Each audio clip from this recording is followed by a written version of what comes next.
Come to order.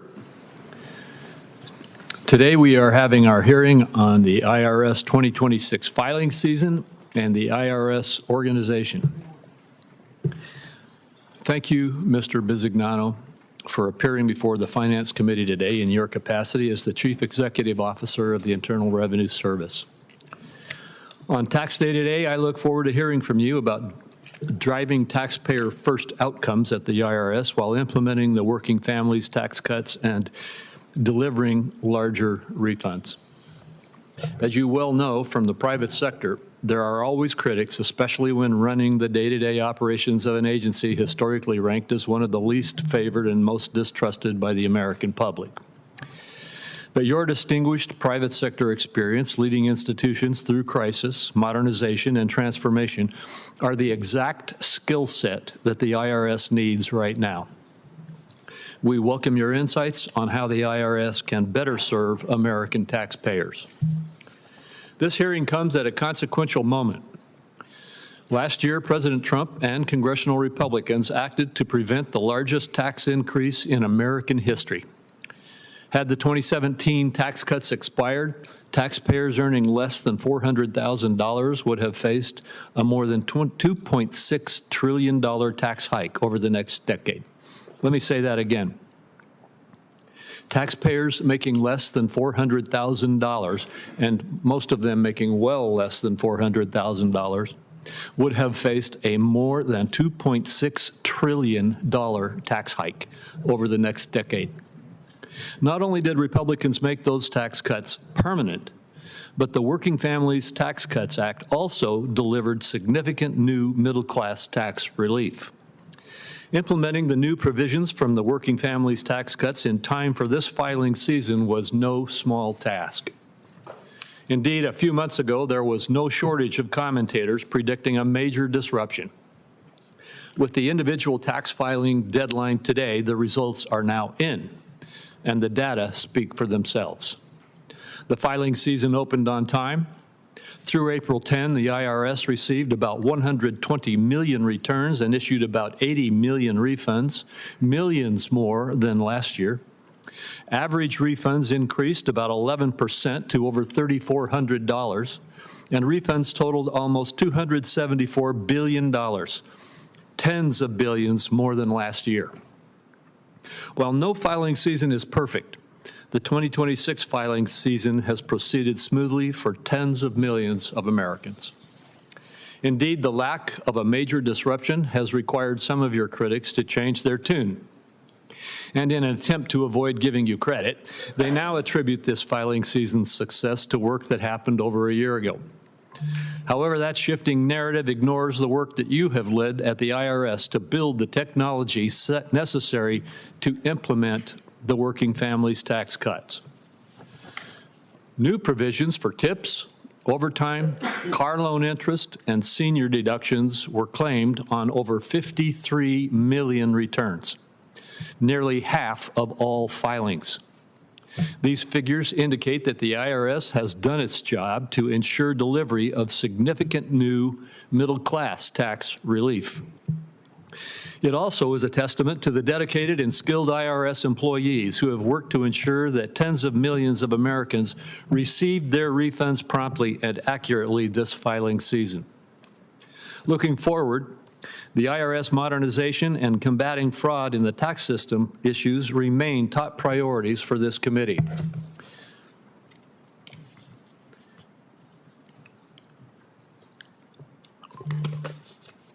Excuse me. 2 pages stuck together. And I look forward to hearing what steps the IRS is taking to make improvements in these areas. On the topic of modernization, Ranking Member Wyden and I recently introduced the Taxpayer Assistance and Service Act, or TAS Act. This bill includes 64 common sense provisions drawn from Finance Committee member proposals and the National Taxpayer Advocate recommendations. The TAS Act would improve the taxpayer experience and strengthen taxpayer rights. It has broad support across the tax community, and I'm glad to be able to working with my colleagues to advance it. Mr. Bisignano, I look forward to working with you and the Treasury Department to modernize the IRS to benefit all taxpayers. And thank you again for appearing today.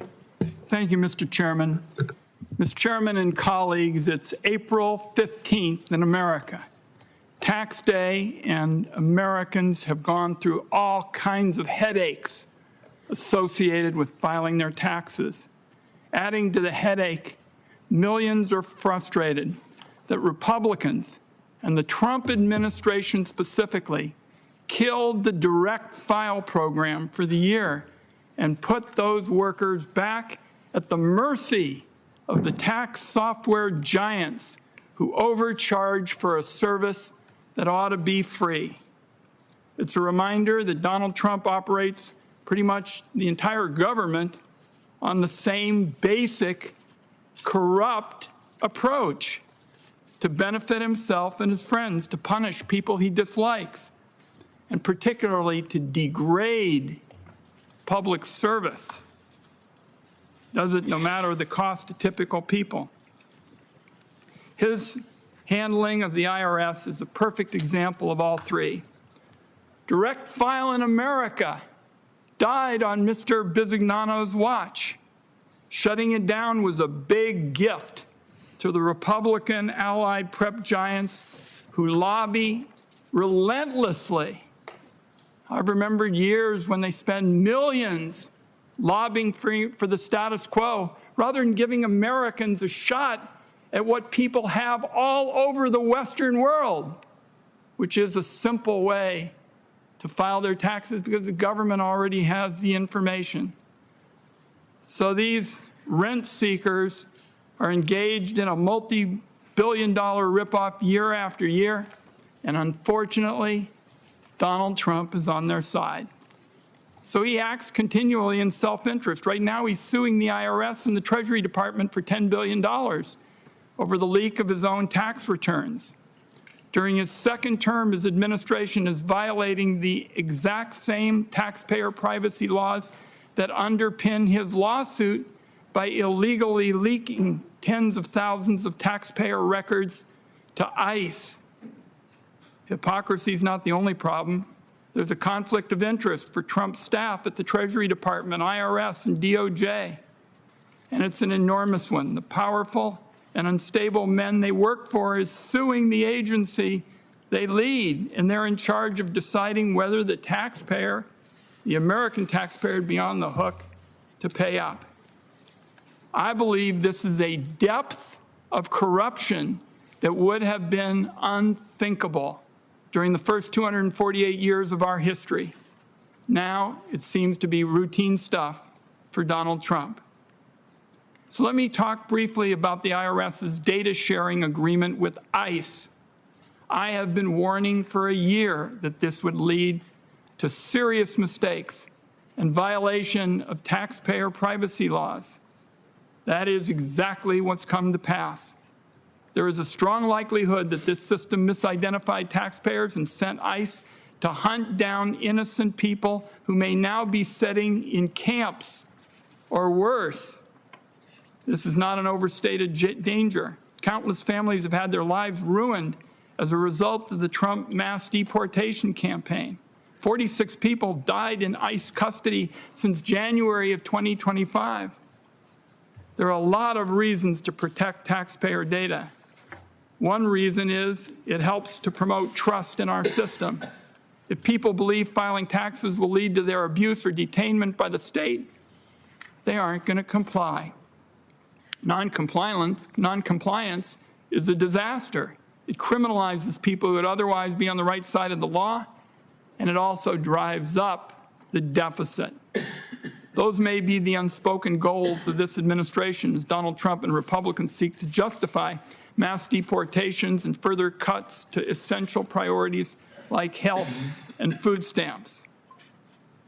Now, on the subject of degrading public service, there is little doubt that the numbers will show IRS customer service has gotten worse as a result of DOJ and Trump layoffs. The Trump administration's decision, for example, to phase out paper checks for tax refunds has caused real problems and delays for millions of vulnerable Americans. These are people who don't have bank accounts to take direct deposits. It was pretty obvious this situation was coming, but the IRS did no outreach to avoid it. Now a whole lot of Americans who count every spring on timely refunds to make ends meet are in trouble. With filing season ending, I'm sure the committee is going to hear some Trump administration spin about the whole refund question. The reality is the tax law is a dud for the vast majority of working people. Refunds aren't anywhere near the original Republican goal. Any benefit people get from the law is swamped by inflation resulting from tariffs and additional costs with the war in Iran. The people coming out on top, as is always the case, are the super wealthy. Millions of people have found that the Trump economic agenda is a loser for them, the most regressive economic policy that they have ever seen. I'm going to close on this. This committee has held a filing season hearing on many occasions. To my knowledge, this is the first such hearing where the witness has no real authority to talk about the subject because they don't actually have a Senate-confirmed role at the IRS or the Treasury Department. Mr. Bisignano is called the Chief Executive Officer of the IRS. My view is this CEO job is fake. It's an end run around the vetting process for a real nominee, which is a way for Donald Trump and Mr. Bessent to have direct control over the IRS. As for Mr. Bisignano, his recent appearances before the Ways and Means Committee sure didn't do much to convince anybody the IRS is in good hands. Even the Republican side of the dais in the other body was unsatisfied. Now, he's got an actual job running Social Security. And by the way, that's another agency in crisis due to mismanagement. I believe the individual with us, Mr. Bisignano, ought to be focused on cleaning up that Social Security mess. Over the past 15 months, the administration laid off more than 7,500 Social Security employees, which worsened Americans' access to their earned benefits and gave DOJ free rein to pilfer their most sensitive data. As of a few weeks ago, we learned that a former DOJ staffer downloaded onto a personal thumb drive a copy of one of the Social Security's tightly restricted databases of Americans' personal information. So my colleagues and I have repeatedly urged the chair of this committee to hold a hearing to dig in to these important issues. These issues for working families and for seniors and disabled are just about the most important thing in their lives. But Republicans, no hearings, basically just no. I don't think that's right. This is Mr. Bisignano's first appearance before the committee since his confirmation last May, and it's not even focused on the agency that he was actually nominated to lead. I find every single bit of this unacceptable. So we got a lot to do here, Mr. Chairman. Thank you. Thank you very much, Senator Wyden. And we will now proceed to you, Mr. Bisignano. Please proceed with your statement.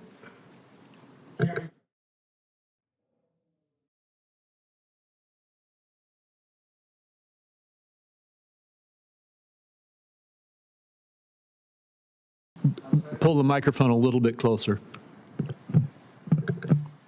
Chairman Crapo, Ranking Member Wyden, and members of the committee. I am proud to be here today, April 15th, the annual tax filing deadline, to discuss the filing season and the IRS operations. Since becoming the IRS CEO in October of last year, we have transformed the taxpayer experience.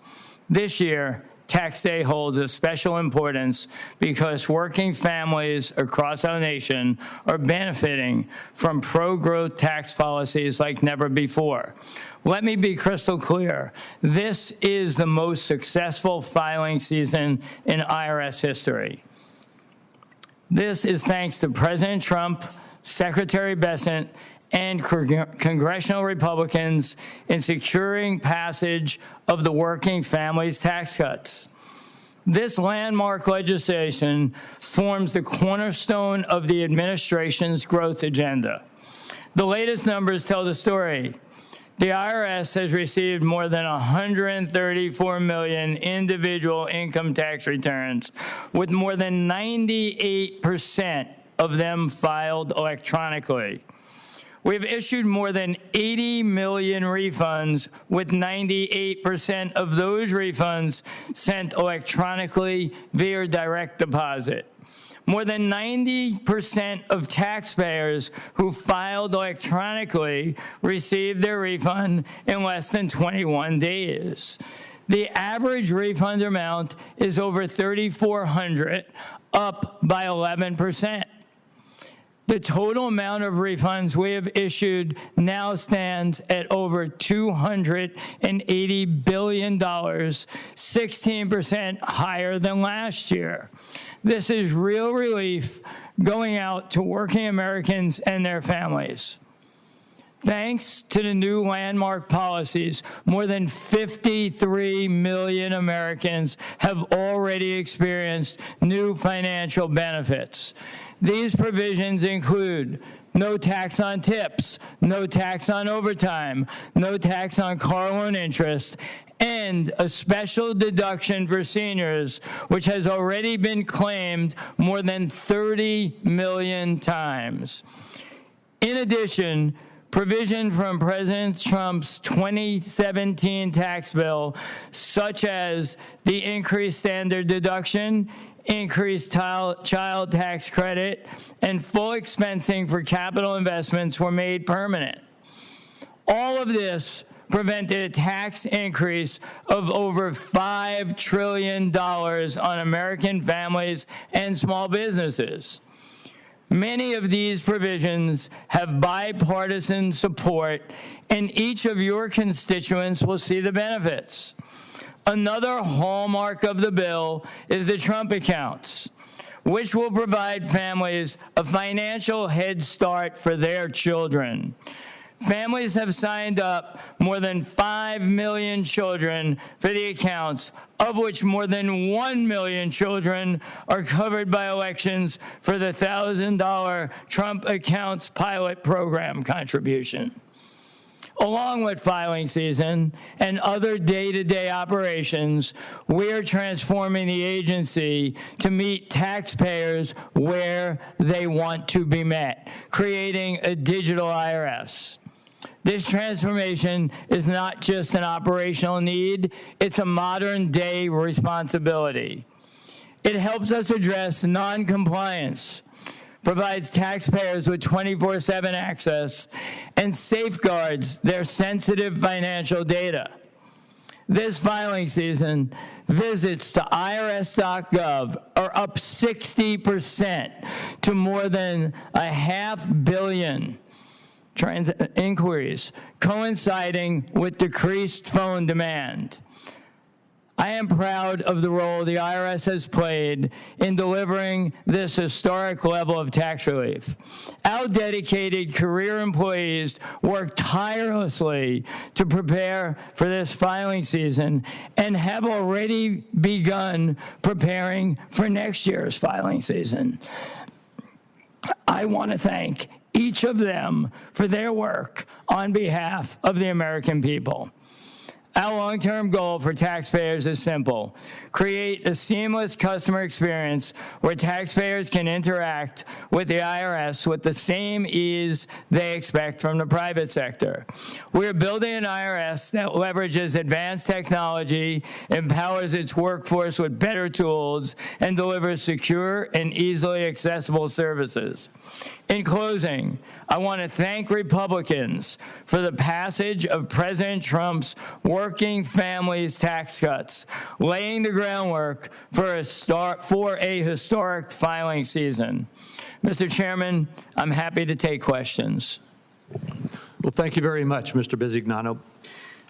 As the agency responsible for implementing the President's Working Families Tax Cut Act, you have very, very well explained the benefits that it provides. I want you to just highlight a couple for us again right now. These are new tax relief that Americans were given in the bill, in addition to the tax relief that we gave them by not letting their existing taxes increase. But could you please give me the latest IRS data on how many taxpayers have claimed the no tax on overtime, no tax on tips, no tax on Social Security, and American-made car interest loan deductions.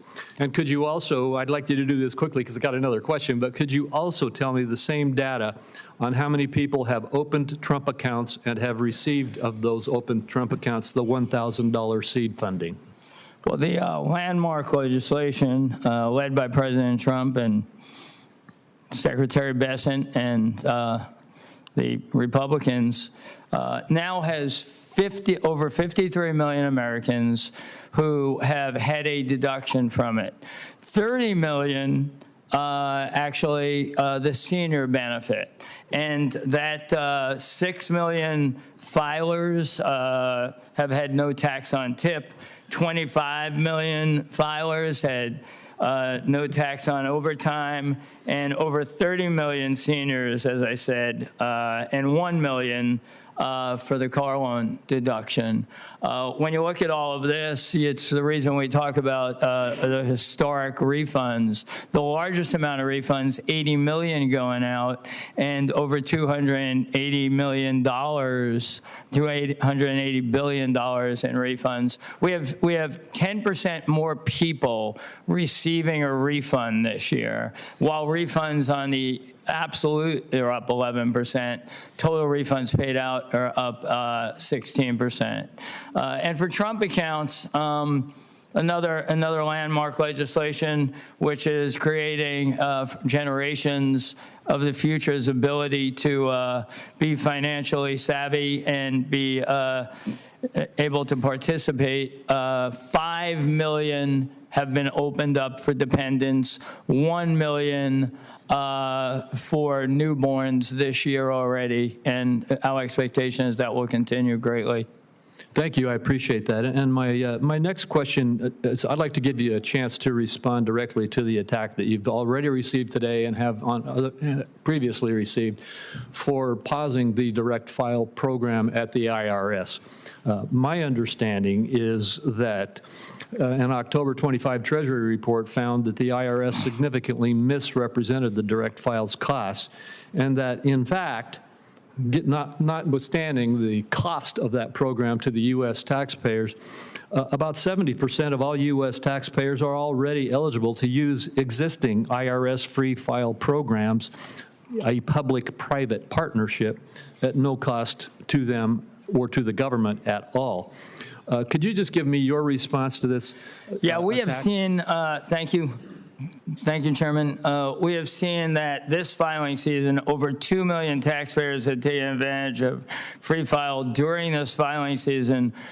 Millions more have used free options provided by private industry also. Direct file was a costly, unnecessary, and less popular duplicate of programs that already are in place. Despite heavy promotion by the Biden administration, direct file was by far the least used free filing option. To put it in real terms, Mr. Chairman, the IRS spent more than $72 million to develop and implement the duplicative system that nearly all individual taxpayers did not use. This works out to a cost to our country of more than $242 per filed return, more than 60% costlier than the IRS estimates for an average individual prepared return. As part of the common sense actions I've taken as the CEO of the IRS, it only makes sense to take the resources that were being wasted on duplicative products and not getting the use, and instead bolster the enhanced programs that have worked for taxpayers. Thank you very much. Senator Wyden. Yeah, let's just be clear on direct file. Direct file is working very well today, and taxpayers love it, and all the data shows that, and they don't like what you're doing, so we're clear on that. Let me begin with questions with respect to some of the issues relating to the illegal disclosures of tax information to ICE of all people. In February, a federal judge found that the IRS had unlawfully disclosed taxpayer information to ICE in nearly 43,000 cases. So, Mr. Bisignano, I'd like to start with a couple yes or no questions. Have the affected taxpayers, the people who face this illegal sharing of their information? Have they been notified that their confidential tax information was illegally shared? This is just a yes or no answer. Thank you for the question, Senator. As you well know, there's ongoing litigation on this, and I'm not going to comment on ongoing litigation. Well, the district court judge who reviewed the disclosures found they were illegal. And yes, there's activities going on, but somebody's got to stand up for these people. And it sure doesn't look like it's you. When you testified before the Ways and Means Committee, you told me that no one had been fired or disciplined over this. Is that still true today? So Americans need to know, here you have an illegal sharing of taxpayer data. Did you do anything about it? As I said, there's ongoing litigation.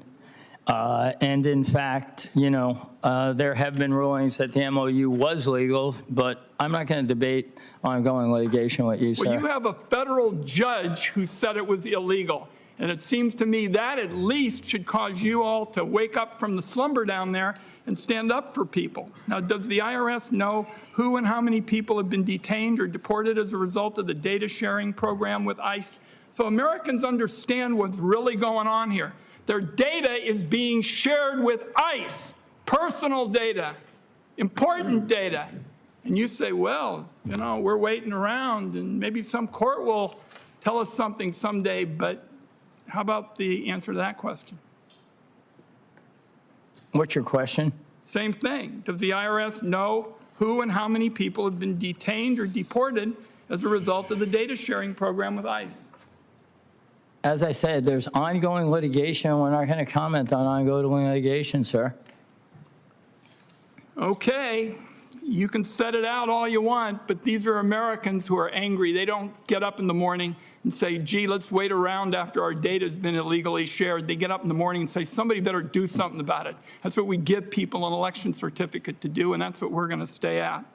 Now, Trump IRS illegally shares the sensitive tax information that I've just been asking about, but at the same time, he's suing the IRS for $10 billion over his returns being released during his first term.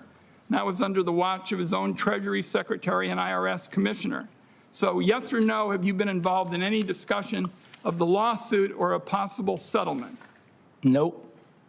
Are you going to recommend that the U.S. taxpayer pay him?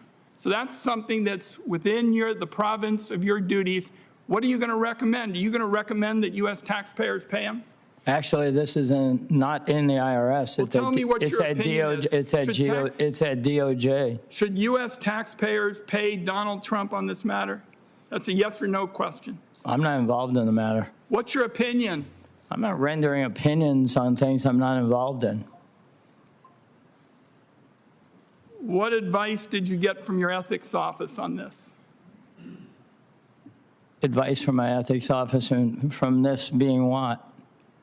This is a conflict of interest on the part of the president. One of the most flagrant conflicts of interest I've seen in all my time in public service. Did your ethics office give you an opinion? Or maybe they gave you one and you didn't read it? No, the opinion is that it's in the DOJ, not in the IRS. No, but give me your opinion. Your opinion counts because you have an important position. You're ostensibly somebody who's supposed to be doing stuff. So let me ask you one last question. My understanding from the press is that you require rank and file staff to show up every single day, and yet at the same time you get on a private jet to come 2 days a week. Is that true? That's completely inaccurate. Okay. Thank you, Mr. Chairman. Thank you, Senator Bennett. Thank you, Mr. Chairman. Thank you, Mr. Bisignano, for being here today. I don't really understand what the reluctance is to be able to allow taxpayers in Colorado and across this country pay their taxes with a pre-populated form like people have in other countries all over the world, for decades and decades and decades. People in other places, all across the OECD countries, frankly, all across the world, have been able to pay their taxes so much more efficiently, with so much less red tape, with so much less bureaucracy. And now it sounds like we're sort of going in the wrong direction. Could you just explain why it is that we can't seem to catch Why up to would you say- basic technology in the rest of the world? Yeah, why would you say we're going in the wrong direction, sir? Because the pre-populated forms that people are able, as a matter of course, in places from Australia to the OECD, countries, people in America don't have the chance to do. And direct file, which was, you've answered your question to the chairman about direct file, but that was something that was very popular with the American people, something that gave them the chance to more expeditiously file their returns. I'm not saying it was perfect. That's not my point. My point is different than that. Why is it so hard for us to deliver the basic level of customer service that the rest of the world enjoys? And by the way, that's a question I've asked to your predecessors. It's not just you. Let's go. I thank you for the question, sir. Thank you. And thank you for taking the time to explain it.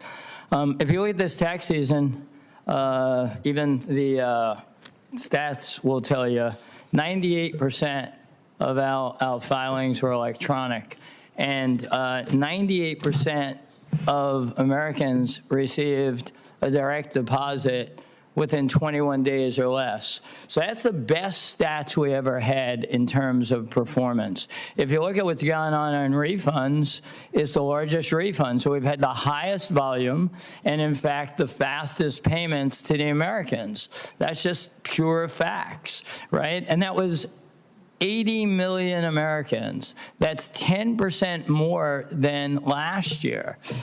So when you look at the filing season, and then, there was a leaked Inspector General report that actually said phone servicing was over 40% better this year than last year. But what is the reason not to make it easier? What is the reason? Well, I'm talking about all ways that we are making it easier. And if you look at 500 million online inquiries by taxpayers, right? That's hundreds of millions more because we created tremendous capability. That's the good career working technologists at the IRS. I'm not, my problem is not with the people working at the IRS. Although I have some question about whether or not they're in the right place right now. But the thing that's so shocking to me is we're making it harder for people that are working people to file their returns than in other countries around the world. That's indisputable. I mean, you can read off these statistics, but it's indisputable that it's much easier in Australia to file your tax returns for working people, just to pick one place, than it is in the United States of America. And at the same time, so we're making it harder than other places for working people. At the same time, the estimates are that the lack of cops on the beat at the IRS is going to cost the Treasury of the United States $646 billion in unpaid taxes by the wealthiest people in America, contributing to the $38 trillion deficit that we have, debt that we have in this nation. By the way, I remember you saying when you and I met before your confirmation that you were deeply concerned about the level of national debt in this country. It is $38 trillion, and a lot of that is because of the completely unpaid for tax bill that is the Trump tax bill. So what do you say about the $646 billion, Well, $643 billion of uncollected revenue? Taxes people owe in this nation. I say, first of all, one thing I'd say is we need to figure out, you're talking about the tax gap, and what I've seen is nobody's ever worked on the tax gap. And we need to decide what is the addressable tax gap, and we need to go get it. But enforcement revenue is up 12% this year. Enforcement revenue is up 12% this year. The top 5 cases this year are $2 billion. So, and that's not, I'm making a point because, in fact, we are going to work equally on every bad actor. Okay, what we just heard, Mr. Chairman, was testimony that said that nobody has ever worked on the tax gap. I think it's long overdue that the IRS should be collecting taxes from the wealthiest people in this country. And the head of the IRS says they're not doing that. Thank you. That's not what I said. We all agree we should address the tax gap, and I think he said that he is too. Good. Well, I agree. Thank you for Send us an interpreting. example of it. Senator Welch. Thank you very much. Welcome. Send it to you if you want to go on. I have, what was the deficit number when President Trump took office in January 20th of 2025? I don't know. Well, do you know what it is today? I'm not tracking it. Big number. And I want to just follow up on some of the questions my colleague from Colorado asked. On enforcement, we have a chart here that there has been significant cuts in the staff for enforcement. And this chart here shows that 25% loss of staff has led to longer wait times. And I understand you dispute that, but that is our experience in Vermont. And also, as the senator from Colorado mentioned, $598 billion in lost revenue from the DOJ layoffs. They should be here. Do you want to contest that? First thing I'd say is, as I said, you know, the Inspector General would say phone servicing performed 40% better. Secondly, it just said, you know, we have 12% more enforcement revenue year to date than we had before. So let me interrupt for just a second. I mean, you believe it is absolutely essential that the IRS enforce collection, particularly from 100%. all right. And one of your predecessors in the Trump administration, Mr. Rettig, you know him, he says that while he described the agency as outgunned by wealthy, well-advised taxpayers, and Mr. Rettig estimated that the tax gap, which is the difference between taxes owed and taxes paid, was approaching $1 trillion a year. That's from a Trump appointee who shares your concern about collection. What is your number? My number is that he you know, the last reported tax gap was 650, right? And I think we're undergoing a review of what's the actual addressable tax gap and how to close that gap. Well, let me ask, you know, the review has to be done. I mean, there's a well-known tax gap, and that is something that your predecessor in the Trump administration acknowledged. $1 trillion a year. That has got to freak you out. Well, I mean, what are you doing about it? Well, like I said, the last reported one was 650. He was projecting out. There's no document that was produced at $1 trillion, but 650 is big enough so we don't have to debate the trillion. And what I'm saying is But here is what's happening. I mean, the number of staff that are assigned has diminished. There were the DOJ cuts that did a lot of damage to the organizational structure and the morale. You didn't do this. This is something you inherited, but it's something you have to address. And then Mr. Rettig says we've got $1 trillion in the tax gap. That is just totally unacceptable. Okay, but why don't we deal with the published number of 650? Pay their bills. Right. Secondly, what we've done is bring in a ton of technology. We have well, we need you to bring in a ton of money from people who owe it, not a ton of technology. Well, that's 500,000 we collected the other day, 250 million from. The top 5 cases were $2 billion. I am all in favor of that. You've got some successes there you've talked to, but if there is a gap, and again, this is not my number, this is from the Wall Street Journal quoting Mr. Reddy, your predecessor. Yeah, well, that's a paper talking about somebody with a number that's never been produced. So I want to really use that for my baseline. Well, we've got the Yale Budget Lab that studies this with a PhD in economist, and we've got a former IRS tax commissioner on Trump who puts that number at about $1 trillion. So the real question here is when you return to this committee with Senator Crapo and Senator Wyden, we want that number to be as close to zero as possible. Well, what you'll have is a plan to drive the number down, and you'll have the resources allocated and technology. We don't want a ton of technology. We don't want a plan. We want people who owe taxes to the United States Treasury to pay taxes to the United States Treasury. And that is especially— And how long have you been working and telling people to work on the tax gap? How long have I been? Don't I get to ask questions here? I'm just wondering because you're making it sound like it was worked on diligently ever. No. It's about to be for the first time. Here is the reality, okay? The new Trump administration came in and eviscerated the staffing at the IRS. It also changed its policy on audits of very wealthy individuals. And it's incredibly complicated, those audits. The things that very wealthy people can do to avoid stating what their income is and inflate their expenses. That has happened. Mr. Reddick has acknowledged that it was so great that it got up to $1 trillion.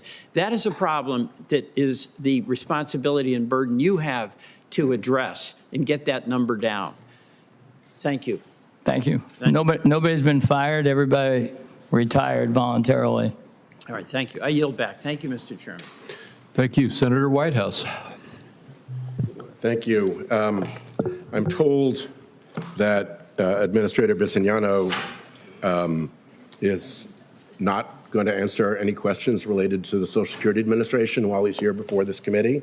That doesn't seem like a great rule. I don't know if the chair has approved that refusal to answer questions on that subject. Well, this is an IRS hearing, not a Social Security hearing. And does that mean that we don't get to ask questions about Social Security Administration? Oh, you can ask even though whatever the administrator's questions you here? want. I leave it up to the CEO as to what he will answer. Will you answer? If you want to ask me a question, No question. I'm sorry? That is a yes or no question. Will you answer? I want to hear the question. I'll answer. I'll definitely answer. Okay, good. I'll definitely answer. It's pretty simple. You and I have talked before about this subject, and that is protecting the data of the Social Security Administration. When we first spoke and we had the hearing here, you said you'd do a complete review of the extent to which what I call the doggy boys had gone in and exfiltrated data from the Social Security Administration. And you then reported back that it looked like there had been no problem, that the data was sound. Since then, there have been multiple reports of doggy boy people having removed potentially significant amounts of data from the death list and others and exfiltrated them when they left to provide as an asset to private sector employers and so forth. Would you like to update us on what your review has shown? Yeah, that review's been fully put in front of the ranking member and the chairman's staff and been reviewed with them. And what can you assure us about what Social Security data has been exfiltrated? We've been very clear about we don't see any data that left the House. You don't see any data that left the House? No, Okay. The number of new exams, audits for taxpayers in very, very, very high income categories, like above $10 million in income, has dropped by 9%, and I believe it's scheduled to drop by another 30%. I go back to the days when the majority of the IRS's enforcement effort was in states like Mississippi, going after the poorest people. And I thought that one of the good things that we did on a bipartisan basis was to refocus the IRS audit on the people who are most likely to be tax cheats, which is people who have enormous resources and the ability to deploy complex tax cheat strategies. What is up with the reduction in interest in auditing very rich people and the reduction in actual audits of very rich people? Well, there's, first of all, this year, collections and enforcement is up 12%, and this is year to date. As I said earlier, we've had over $2 billion in the top 5 audits that we collected on, and we'll go after every bad actor. There's no bias to any of it. It's every bad actor. You're not going to have the type of revenue we have coming in from enforcement if you're not collecting from highly compensated people. and bad actors. So, you know, I mean, I think that this year's numbers will prove itself out. So what explains that, for instance, the large business and international division lost 19% of its staff? And has that affected audits in the large business and international No, division? I think what our head of enforcement would say and our head of CI would say is their ability to use technology has completely gotten them reaching out to more, not less. You know, I don't think that the metric anyone ever had that said it was the right number of staff, and I'm going to always ensure that we have the right number of staff to get every job done we need. Mr. Chairman, I think it might behoove the committee to have a kind of technical session on looking at how the IRS is implementing new AI and data systems in order to overcome what seems to be very dramatic reductions in workforce dedicated to audit. I hear the point that the administrator is making, but I think it would be helpful if we sat down at some point with some of the folks from the IRS to have it explained to us how that's actually playing out in practice. Because if what is happening is that less resources are being sent to large businesses, large corporations, international schemes, and super high-end individuals for audit, then the results are kind of predictable. They'll get off scot-free the way they often I did think in your the past. suggestion of getting that information is very good. Now, whether that means we'd have another session and have a committee meeting on it, or whether we get the data and get the information. Yeah, either way, I think would just be a useful thing for us to do as AI enters the IRS enforcement landscape. I've seen a lot of information that gives answers to that, so I think we can get that I information. think that'd be very helpful. I appreciate it, Chairman. Thank you, sir. All right, thank you. Thank you, Administrator. Thank you. Senator Cortez Masto. Thank you, Mr. Chairman. I'm going to stay on the same line of questioning. Mr. Bisignano, how much time do you spend as the CEO of IRS versus your duties as Commissioner of Social Security? I'm curious. Yeah, I really look at it like I run two large organizations, and you know, my day starts as it did today at 4 or so. Can I ask, because I don't have much time here, percentage-wise, how much time do you spend? 50-50, 60-40, 30-70? Well, I think you should ask the question of, I spend, you know, not 8 hours a day, but 14 hours a day, right? And But again, I need specifics. You could spend 14 hours a day on the IRS or 14 hours a day on Social Security.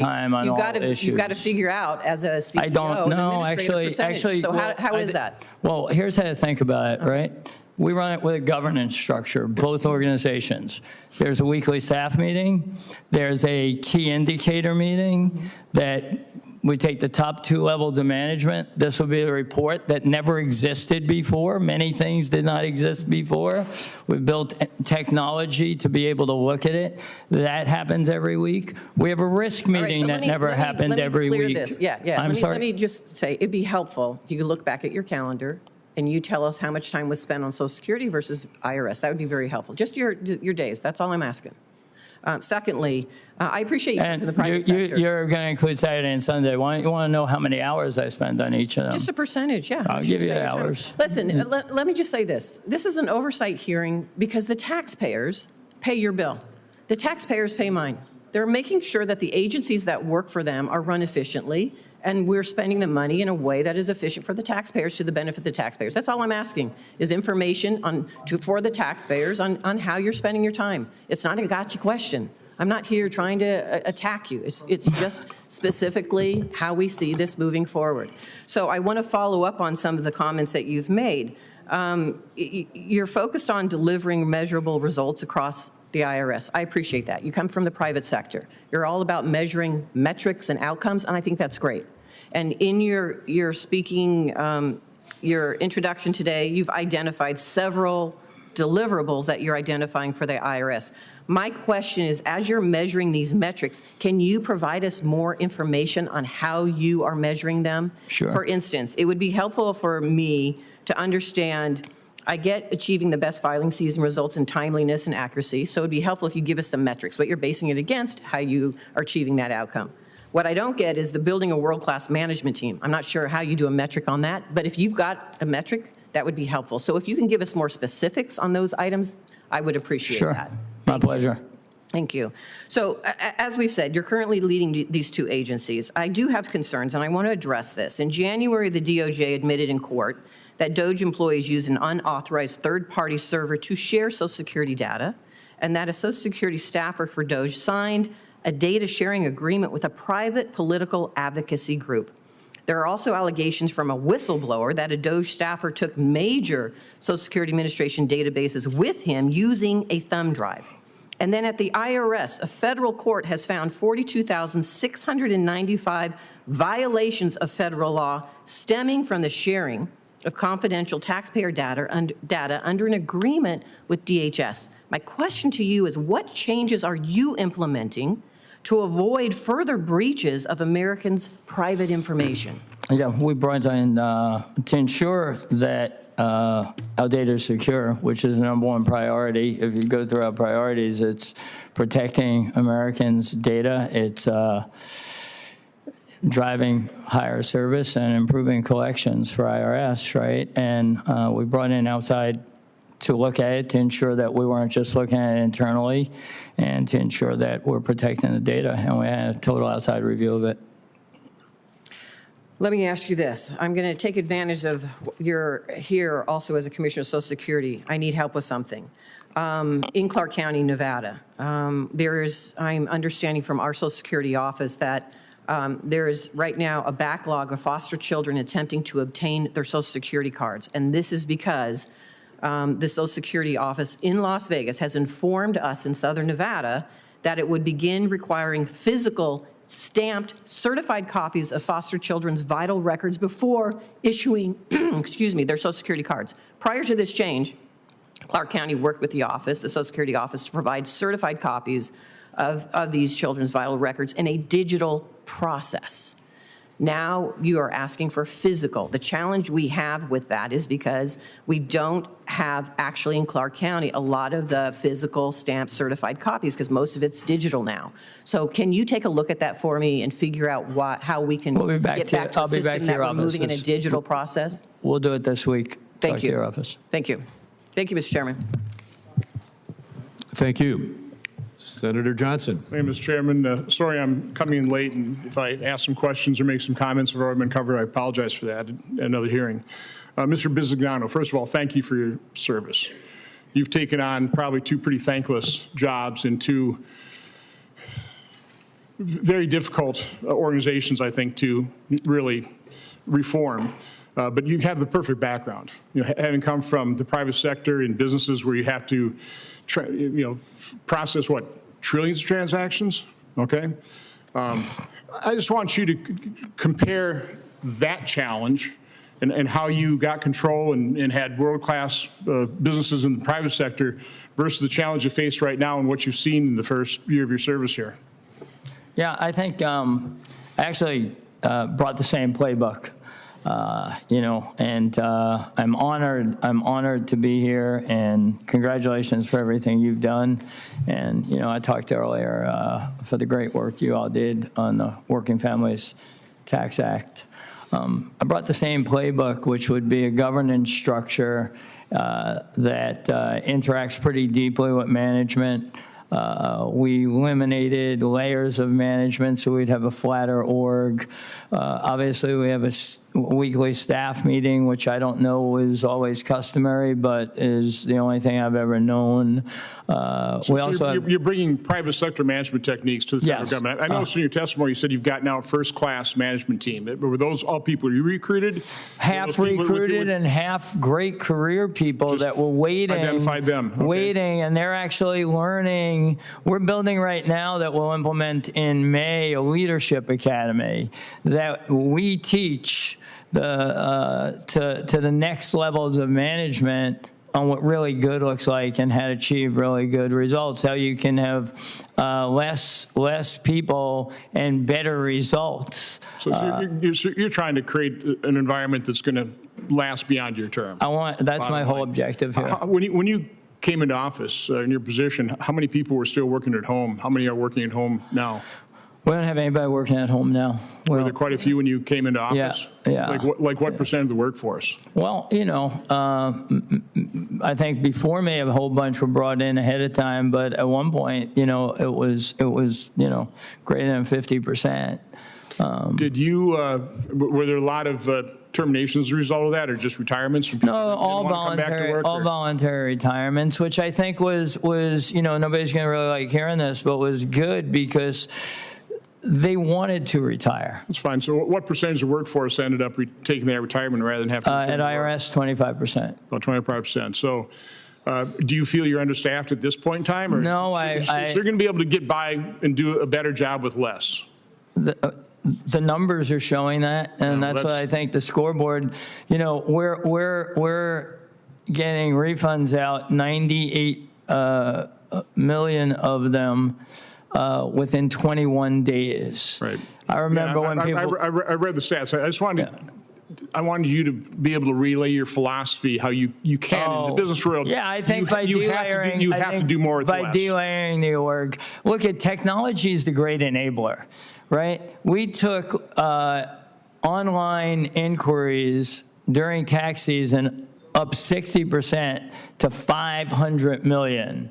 Years ago, those would have been phone calls or walk-ins. Which, by the way, that was the next place I wanted to go. I mean, is the technology being updated? Is it up to snuff? Or are you dealing with the legacy systems that are just creating all kinds of havoc? Well, we're always going to be upgrading, but right now we're upgrading for next year, and we're learned a lot from this year. I think the reality is we will invest a lot more, too, in tools that help us, collect more revenue also, not just the servicing side. Well, again, I just want to encourage you to continue this. This is exactly what these agencies, including Social Security, need. They need a private sector approach, do a lot more, a lot better with less. My final time here, what I always ask of people in charge of the IRS, our tax code is grotesquely complex. It costs $400 billion plus to comply with. I want to simplify and rationalize it. I think there's two separate approaches, but simplify and rationalize. What I'd ask you off the record, take a look at what are the most complex areas that if we simplify, if we did rationalize, that could help taxpayers, reduce those compliance costs, help you become more efficient in terms of implementing the tax code and stuff. So again, you don't have time to, if you want to just quick mention, something at the top of your mind, but otherwise really take a serious look at that. I've never really got a serious answer back from former I'll come IRS back and see you. So I will I'd come back appreciate and it. see you. Do you have a current comment right now, just off the top of your head? No. Okay. Look forward to talking to you. I'll come, as I always do, Okay. I'll come back to you. Keep up the great job. Thanks. Thank you, sir. Thank you, Senator Blackburn. Thank you so much, Mr. Chairman, and thank you for being here. I appreciate that on tax day you're spending some time with us and hearing about what the American people are talking about. In Tennessee, as I've been out and about over our Easter work period, I had more people comment about the enhanced deduction for seniors. And that is something, as the chairman knows, I really push this. It's something I've worked on for years, getting income tax off of Social Security. And I appreciated your comments that 30 million filers have taken advantage of this and that it is one of the most, really one of the most sought after deductions, and that we're seeing those increased deductions. So I thank you for the work on that. I do want to talk to you about the IRS current administration of the R&D tax credit as it relates to manufacturers. Tennessee is one of the best states in the country for manufacturing, and as we are pushing more into the additive and advanced manufacturing concepts, we are seeing a lot of manufacturing come back. Now, some of our manufacturers have told me that the IRS has asserted that research that manufacturers conduct on their shop floor doesn't qualify for the R&D credit, and that supplies used in shop floor research are not research expenses. And we know China has supercharged their R&D incentives. So I think it is very important for us to look at this engagement and allow this shop floor research to be considered in that R&D. So I'm going to ask that you work with Treasury, that you convene the tax policy folks at Treasury and the folks that are administering the R&D credit at the IRS, so that everybody gets on the same page and that we continue to lead in R&D. And we're looking for these best practices that R&D leads us to. So can you commit to working with us on this issue? That's a very simple item, 100% yes, and thank you for all the work you did for the seniors, and we'll be happy to come to your office and work on it. Thank you. We want to get that one addressed because I do think that we need to clarify this R&D issue if we're going to repatriate a lot of these manufacturing jobs. I also want to raise a Treasury Inspector General report on tax administration. And after reviewing the IRS partnership audit efforts, many of which began under the Biden administration, it remains difficult to understand how these programs actually fit together. And the report identifies several overlapping efforts, and I know you were working on rooting out duplications and redundancies. And the large partnership compliance program, the pass-through organization, the PTE campaign, the PTE program, but their structure and their relationships are not clarified. Therefore, you get that duplication. And the LPC, created in 21, now appears to sit within the pass-through organization that was established in 2023, while the PTE campaign and program operate alongside or within it at various points. This leads to monumental confusion to companies that are trying to comply with the law. And I would ask that you work with us.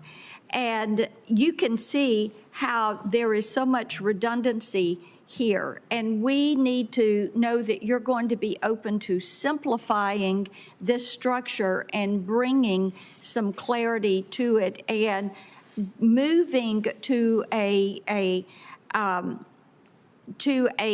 efficient enforcement in these measures. Will you work with us on that?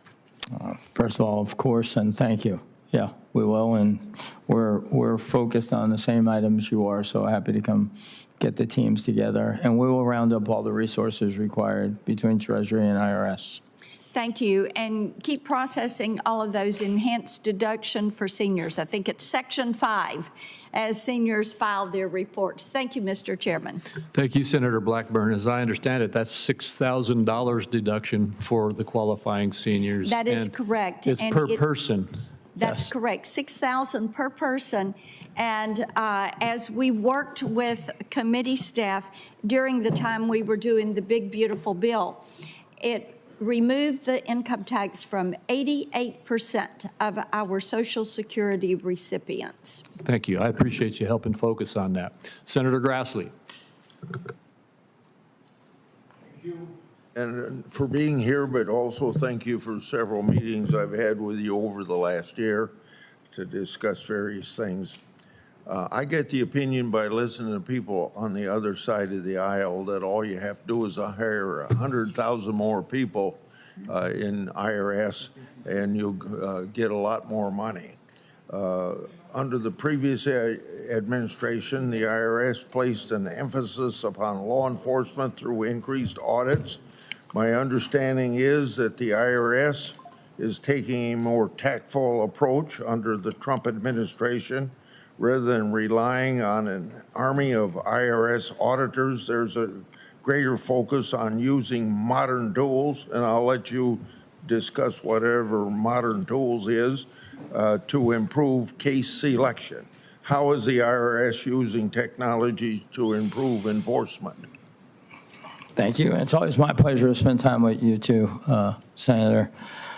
You know, as we engaged, you know, sometimes when you change staffing models, you also change how you do your work, and you're going to have to do it through technology and innovation. And as you know, if not, Parkinson's law sets in, and we like to go in the opposite direction.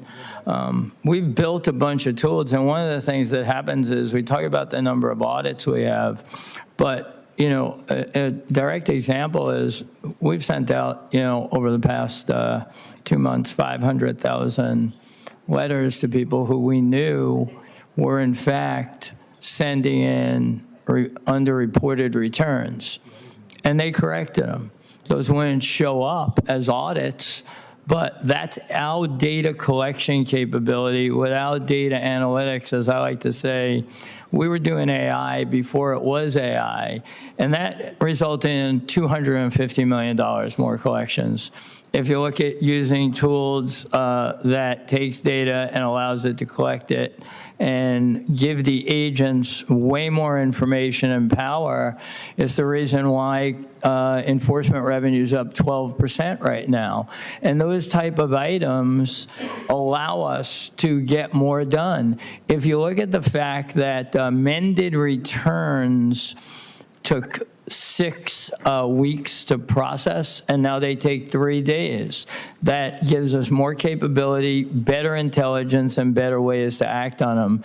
So there's a lot going on inside the agency from a technology standpoint that's actually driving outcomes, and I think that's why we're able to say the enforcement revenue is up 12% this year. And when we talk about it, we're talking about, you know, the 5 biggest cases being $2 billion. So it's clear that you know, we go after all bad actors, and we want to inform people and give them an opportunity to pay us what they're supposed to pay the right amount. Yeah. Now I want to bring up legislation I got passed a long time ago to see how IRS is working in that area. It's long been my view that the IRS needs to do a better job of targeting bad actors to avoid imposing costly audits on innocent taxpayers. A program that I have championed to do just that is the IRS whistleblower program, which incentivizes those with knowledge of high-dollar tax evasion to alert the IRS. To date, this program has brought in over $7 billion to the Treasury and could raise billions more if used by the IRS to its full potential.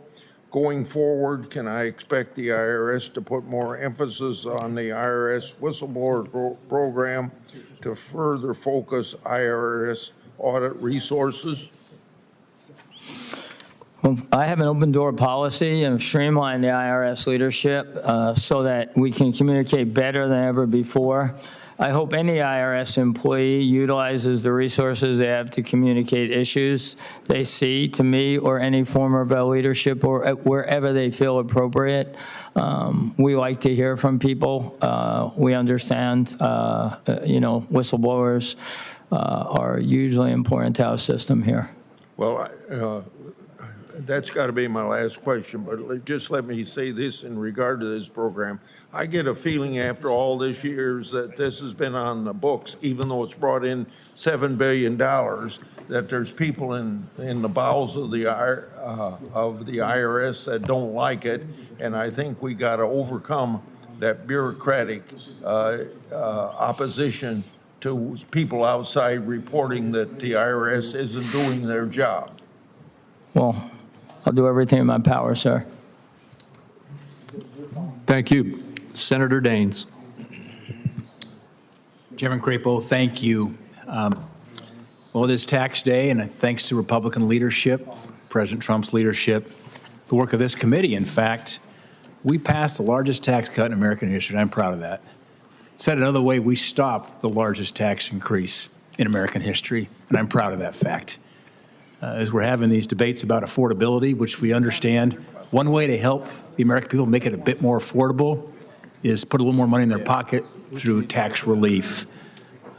We champion the no tax on tips, permanent relief for small businesses, permanence in the estate tax, credits to expand school choice and the new markets tax credit, some of the things I personally worked on to push across the finish line. These provisions enable families, enable farmers and ranchers back home in Montana, enable our Main Street businesses to keep more of their hard-earned dollars at a time when they need it. In fact, recent IRS data has confirmed that. We're about 50% through now, the filing process. And guess what? We're seeing refunds going up, somewhere around 11 to 13% already. Montanans are receiving over $3,500 in the average refund more, and that's a significant increase from last filing season. I know our friends across the aisle have had some consternation, the fact that we stopped the largest tax increase in American history. There's been some fear-mongering, claiming that changes that we put in place that is actually putting more money in the pockets of the American people is actually creating a disaster for filing season, which just isn't true. And we'll talk more about that. You've streamlined customer service, and we're getting these refunds through. And thankfully, at the end of the day, that's all it means to an end. That is putting more money in the pockets of the American people. Mr. Bisignano, as we see the data that's showing the opposite of some of this fear-mongering, can you tell me how we've ensured that a successful filing season and how we've helped millions of Americans receive their highest refund ever? Yeah, well, I think first of all, we're right now starting on next year's filing season. So as soon as I came in, we made a point of, we're going to meet weekly and understand every number and go through them and ensure we get the right outcome. I think what you all did, congratulations. I mean, I think it's actually exceeding expectations. 80 million Americans, more than 80 million Americans have had refunds. That's the most ever. And so when we think about the refund, we've paid out 16% more. 16% more. And the stat that people don't want to really recognize is this great servicing that occurred. 98% electronic filings in, 98% have received electronic filings. And when you take all electronic refunds, and when you take all refunds, 90% of them have been paid within 21 days. Larger refunds to more people, quicker. That's what you gave us the opportunity to do, and I thank you for that. And, I give the great career people in IRS who I work shoulder to shoulder with, and the team who came in with me, a ton of credit for what got delivered and where we are.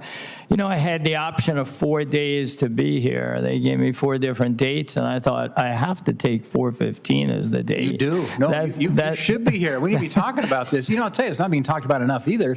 90% of senior citizens are not paying taxes on their Social Security benefits. 30 million seniors with the deduction. More than 54 million filers in total had a Schedule 1A, which meant they took either no tax on tip, no tax on overtime, no tax on car interest, or the senior deduction. I know it's getting in the weeds too, but the fact we kept we took the deduction and took it, made it permanent. I mean, that's another. There's so that's over $5 trillion. Well, we got a lot to talk about. I want to wrap up here.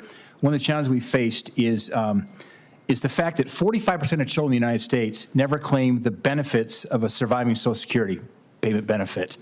We see that in Bighorn County in Montana. Child beneficiaries make up 11% of all Social Security recipients. That's 4 times higher the statewide average.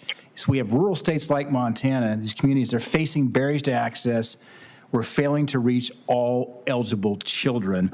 In addition to the personal hardships these children have, too many of them face financial hardships by not receiving their duly owned benefits. My last question, and I'm done here with my time. Given your dual role as IRS CEO and Social Security Commissioner, do you commit to working with my office on this important issue and ensure that all eligible children across my state receive these benefits they're entitled to? My pleasure and honor. My dad was an orphan and worked 44 years for the Treasury Department. So I'll be there whenever you want me. We'll have our staffs get together, sir. Thank you.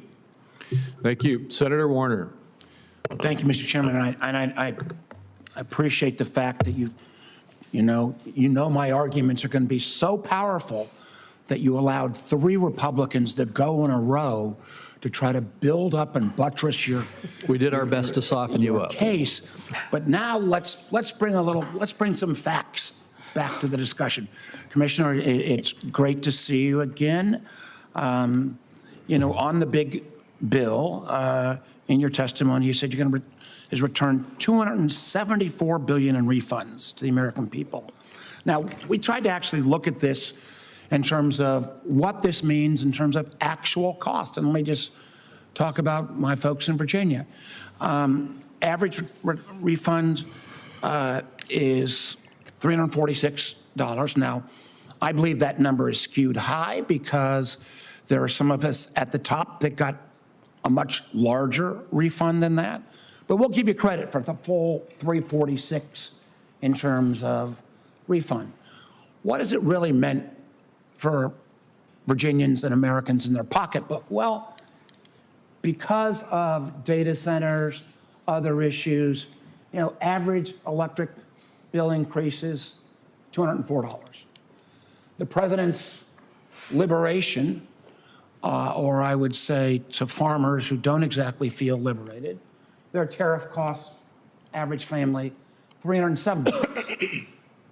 Rent, because we haven't done enough on housing supply.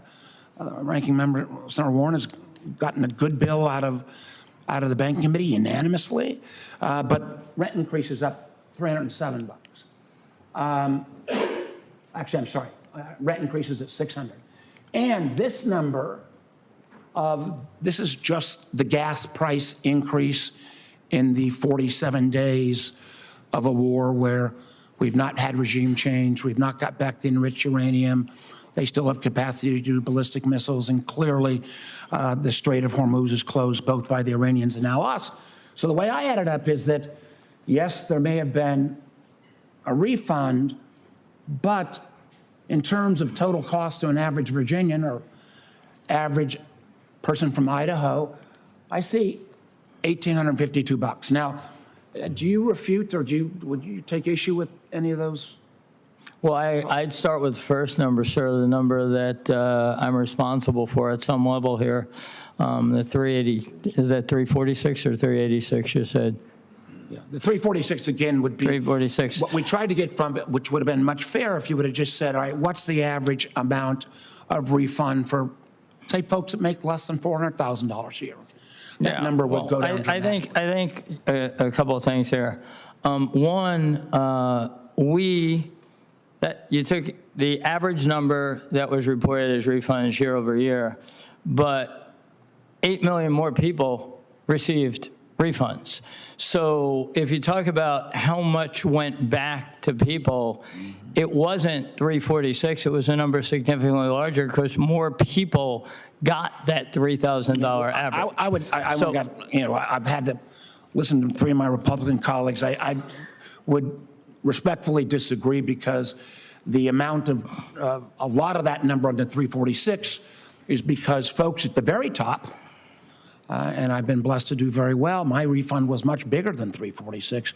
I actually think it would have been perhaps fairer to have this distribution a little bit geared more for low and moderate I think income. to that point, the top 1% pay 30% of all federal taxes. The top 10% pay 62%. And the bottom 15 and the top 1%, the bottom 50% pay and the top 1%, sir. And I'm a hardcore capitalist, but the top 1% controls a greater share of assets in our economy at a level. And if you want to think about a level, frankly, that makes the 1920s look equitable compared to where we are today. Let me move to my last question. You know, one of the things I think we would agree is that the Inspector General, well, I believe the data is, you know, every dollar invested in the Inspector General actually gets back to close to $100 back because of trying to find misuse and abuse. So could you explain to me why the administration's fiscal 27 request for the Inspector General literally is cut 17% from 26 numbers? That'll mean the Inspector General will have lost over 130 full-time employees since the start of 2025. If we're going to try to bring about greater efficiency, doesn't the Inspector General play a critically important role? And why are you cutting them at such a dramatic rate? Well, the fact of the matter is we've managed productivity and quality through every aspect, and the Inspector General is one of those aspects also. Right, but you don't refute the fact that for every dollar spent, the data shows. That's not my calculation, sir, but I'm not going to. Well, again, I would think the average cost to a Virginia family has actually gone up under this president, and I think it is a, you know, as a former business guy myself, a bad allocation of resources when you cut the Inspector General. Thank you, Mr. Chairman. Thank you. Senator Young. Well, thank you for being here, sir. Thank you for your important work. One of the things that I hear about as it relates to the One Big Beautiful Bill Act, also known as the Working Families Tax Cuts Act, is the importance of Trump accounts to millions of Americans. I'll remind my constituents that the IRS has played a very active role in Trump account enrollment through the administration of the new Form 4547. This allows parents to enroll their children in these tax advantage savings accounts so that they can help build wealth and enhance their future opportunities. The IRS announced at the end of last month that 4 million children have been enrolled in the program thus far. That's commendable and exciting to me. Of that, 1 million of these accounts are entitled to the $1,000 seed contribution from the federal government. In your view, sir, is the IRS on track to fully administer the tax reporting and compliance aspects of Trump accounts by July 4th, when contributions can begin to be made? The number's up to 5 million right now. You'll be pleased with that. And as you know, there's also you know, philanthropy that's occurred that will allow a newborn to get, you know, like the Dell Foundation putting in $6 billion. So I think it's a great generational vehicle that I applaud you all for getting that legislation done and all the legislation that you've done and all your hard work. And the answer is yes, but in terms of being prepared, if you look at the preparedness we had here for this filing season, with legislation coming through in July, and everybody was prepared to say something other than it would turn out the way it was. Yes. So we're darn ready for implementing. Well, great. Thank you for the, we'll continue to track that. And if there are any snags you run into, I hope you'll let this committee know so that we can be helpful where needed. The Working Family Tax Cuts Act prevented the largest tax hike in American history. Failure to act, I remind others, would have amounted to a $2.6 trillion tax increase on households earning less than $400,000 per year. That would have, of course, damaged our economy. Mr. Bisignano, what other changes are we seeing? What changes are we seeing in business formation, wage reporting, or other filing behavior that reflect taxpayer response to the many pro-growth provisions in the tax cut law? I think the most telling signs, you know, if you look across the whole platform, that was a $5 trillion tax hike that was avoided, as you talked about, when you go through the whole all taxpayers. Any trends we're seeing? Well, trends we're seeing, to me, what we're seeing in the filing season is, the fact that what you all implemented has 54 million Americans aware of OBBB. I think the senior deduction, you have to say, is really taking the tax burden off the seniors with 30 million filed. I think you're going to watch as we close out this season, the fact that we're going to obviously have the highest refunds ever. Yeah. And all of that, is putting money back into the system. The last thing I wanted to touch on, the Wall Street Journal over the last roughly 24 hours had a column, you probably saw it, entitled America's New Tax Mantra, The IRS Isn't Going to Catch Me. And I think, none of us likes taxes. I think it's really important that we're enforcing our tax law and that people aren't cheating on their taxes. I know the IRS often finds itself up against very sophisticated and well-resourced taxpayers that may or may not be attempting to abuse tax rules, hence the importance of effectively identifying cases to audit. How can your digital-first approach and the IRS adoption of new technological tools help in determining which cases to investigate further so the agency's manpower can be better focused on the core accounting and legal work and, if necessary, enforcement work? Yeah. First, enforcement revenue's up 12% year to date. And, if you pick the top 5 cases, they were $2 billion. And I think the team there does an outstanding job. They've brought in a technology-first mindset. Everything from, it's never talked about, but, we flag and send out information to taxpayers within a day or two sometimes of their filing that is wrong. That's not called an audit. It might turn into an audit, but if you go over the past couple months, 500,000 letters go out, and we collect $250 million from them. But on the technical side, we are doing a lot of data comparison that we would have done manually. Now, technically, we started that in December, and that's manifesting all types of cases that we might not have gotten to. So I expect, I saw the headline. That's a good rally cry for that whole org. We talked about it. They're fired up to not have that be the case. And I actually think some people think more agents.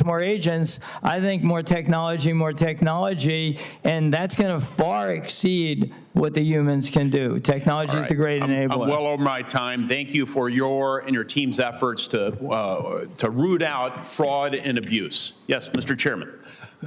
Thank you, Senator Barrasso. Thank you, Mr. Chairman. Congratulations. Thank you for the great job that you're doing. There have been some allegations from the ranking member, from Senator Whitehouse, Senator Cortez Masto, Senator Bennett. I want to get the record set straight on the data privacy and what you've been doing in the record since you've been there.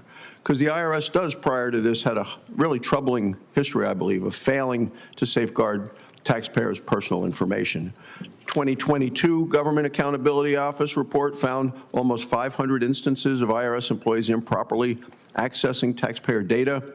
Under the Biden administration, an unvetted IRS contractor leaked the confidential records. I believe it was over close to 500,000 Americans, and they did it to liberal news outlets. In a separate incident, the Biden IRS accidentally published the data of over 100,000 taxpayers, and they took it down. Then they republished it again months later. Not a single person in the Biden IRS has ever been held accountable for any of this. This is the record that you inherited. And I think you moved quickly to change that. So for the first time in the history of the IRS, you mandated the risk management staff now report directly to senior leadership. You launched a comprehensive cybersecurity review. You brought a lot of new oversight. So how has your approach changed the way that data security vulnerabilities that we've seen in the past get identified and are addressed? Well, I think you know, I like to talk about the governance model that we use, and obviously you hit on one item, the elevation of risk management to reporting directly to me, to taking a much larger slice of cybersecurity, running on a protect the perimeter, patrol the interior, and while doing all that, you know, reinforcing that we want problems to bubble up. We want to hear them. We want to know them. That's why we have a weekly risk meeting. Every week we get together to go through every risk profile in the place, any risk problem. Problems don't age well. And, you know, our approach is we have an open door. We want to hear problems, and we want to deal with problems, and bring outside experts in to test what we're doing and ensure it's right. I think, you know, I mean, we can't guarantee outcomes, but if you have a great risk management discipline, your odds are you're going to have less problems. Good. I do want to recognize also the incredible work you're doing at the Social Security Administration. Last year, we've seen faster customer service, better outcomes for beneficiaries, so you deserve a lot of appreciation for that. But today's tax day, which is the reason that you're here, and close of filing, Steve, is we're seeing under this new law that we passed, refunds are up, total refund dollars are up. A total of 80 million people got refunds this year compared to, which is like 7 million people higher than last year. Of so many of those claims that come in, new tax on tips, they've benefited from that, no tax on overtime. On Social Security, you talked about some of that in the opening remark. What made it possible for you and the IRS to process more returns and issue bigger refunds with, even you have a smaller workforce? How have you done it? Well, I think, you know, we definitely started out with ensuring that all the tech changes we needed to get done. Remember, this got enacted in July, and we needed it ready for January. And that was a forced march, a great job done by the IRS team. While doing that, we built all the MIS to track how we run the place. This would be a weekly review that we do right here of metrics with 2 levels of management. While doing that, we set what appeared to be super aggressive goals to get good outcomes for the American public. So you look at the fact that 98% filed electronically, you know, and that went up a full percentage point from last year. I think the fact that we had 500 million queries because we went and built more capability for people to go online and do queries, that took down the phone calls, actually, right? So if you go 500 million queries, that's a lot of Americans in the system to find out, where's my refund? What was the #1 used function? And meanwhile, refunds were back 90% of them within 21 days. I know you can remember when, you know, somebody would think they'd get a refund in 6 weeks at the earliest. So a lot of function built in technology allowed us to handle all the volumes that we would, and actually really did not miss a beat. We worked the backlog. And we never did that before during tax season. We worked backlogs of paper that was never worked before during the tax season. Mr. Chairman, I do one final question, because I heard this from an old rancher in Wyoming, old-time rancher, long time, multiple generations there. And could you make it very quick? Could you make it very quick? Yeah, because of the executive order directing federal government to increase the use of electronic payments. And I don't think you got the regulations out yet of how to be able to do the old thing, write a check, send in a check. He doesn't know how to do this. Some of our You'll be able to write a check. He'll be able to write a check? Yeah. All right. You know, I've always said we're never going to stop anybody from doing what they need to do if that's the only way they know how to do it. Great. Thank you, Mr. Chairman. All right, Senator Warren. Thank you, Mr. Chairman. So, Mr. Bisignano, you've claimed that as CEO of the IRS, you are, quote, getting a really good outcome for the American public. And I just have some questions about what that really means.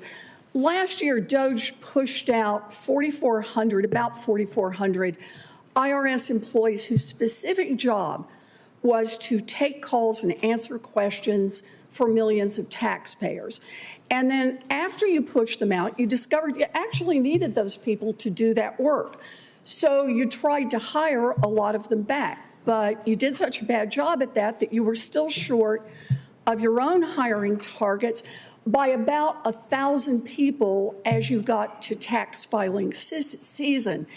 And now taxpayers who call in are waiting literally twice as long on hold to get help. So, Mr. Bisignano, which part is the really good outcome for the American people? Is it pushing out thousands of employees who are needed to help answer taxpayers' questions?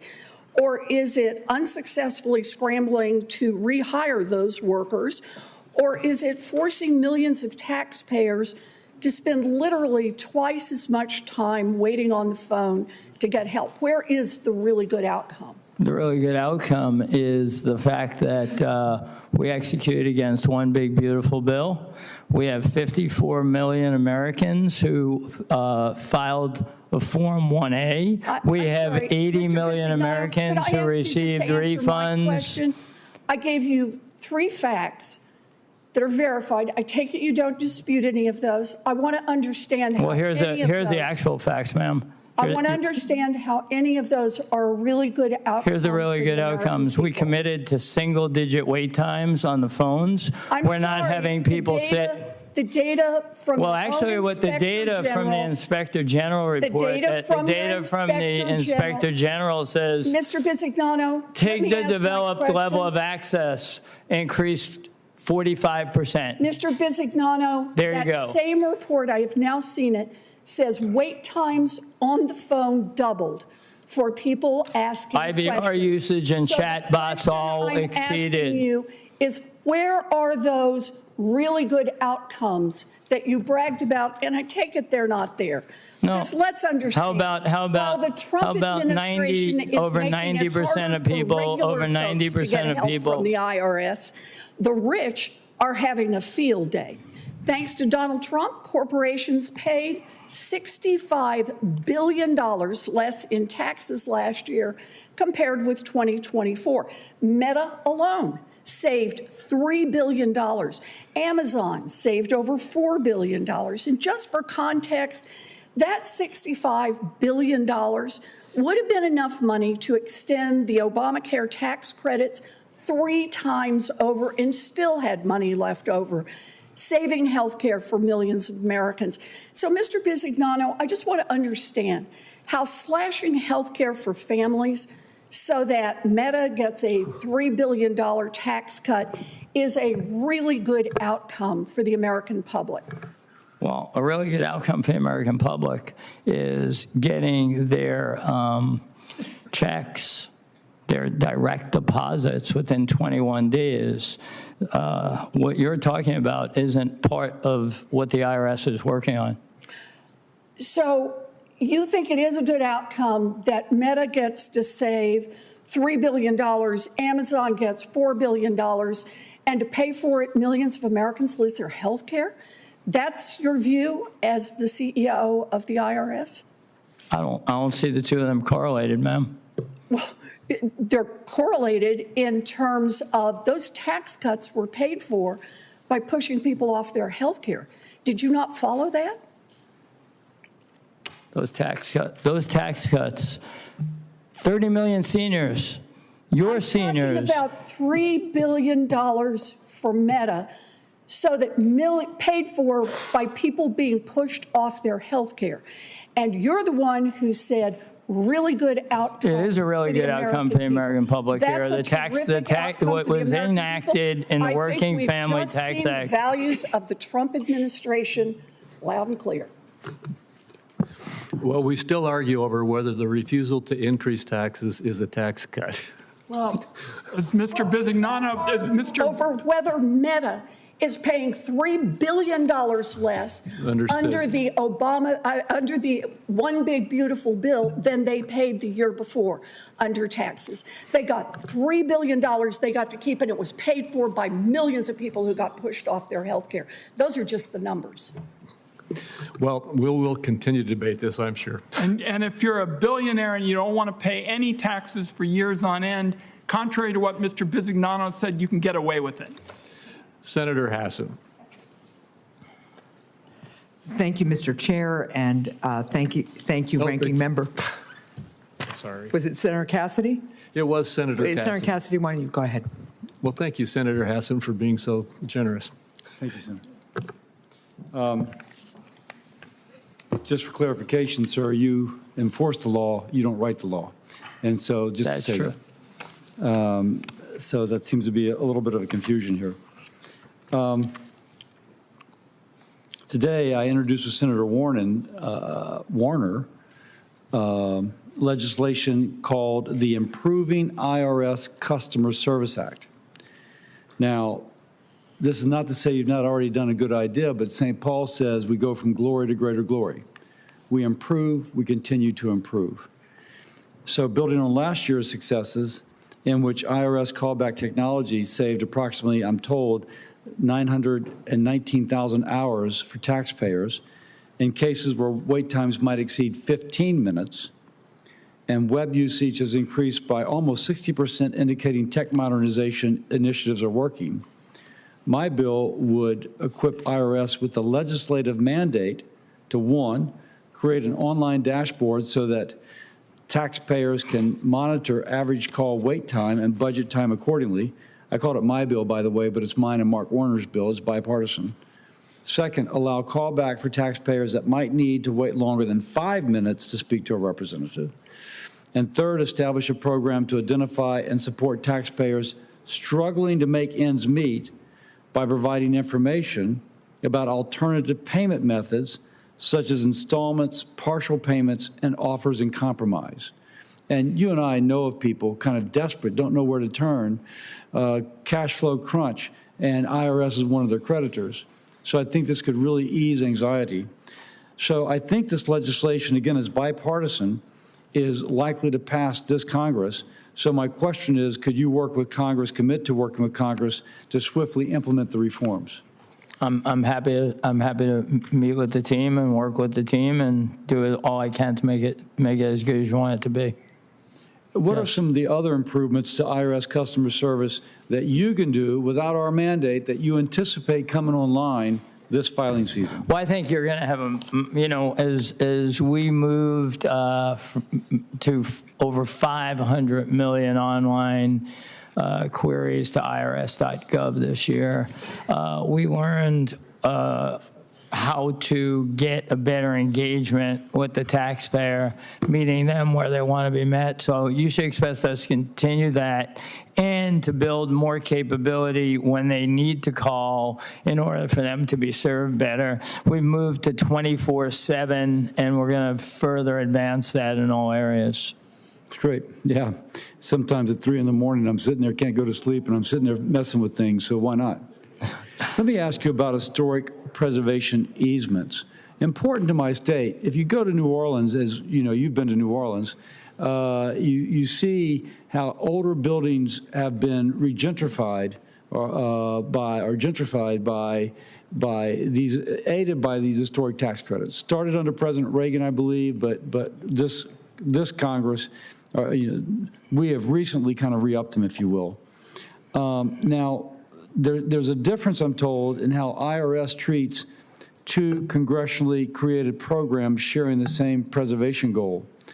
The IRS gives clear, very, very clear, unambiguous guidance for the use of historic tax credits, but there seems to be a vagueness regarding the guidance for historic preservation easements.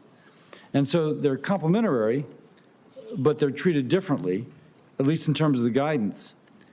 And so I've been working on a bipartisan basis in this committee to reform Section 170H of the tax code so that historic property owners can get that clear direction.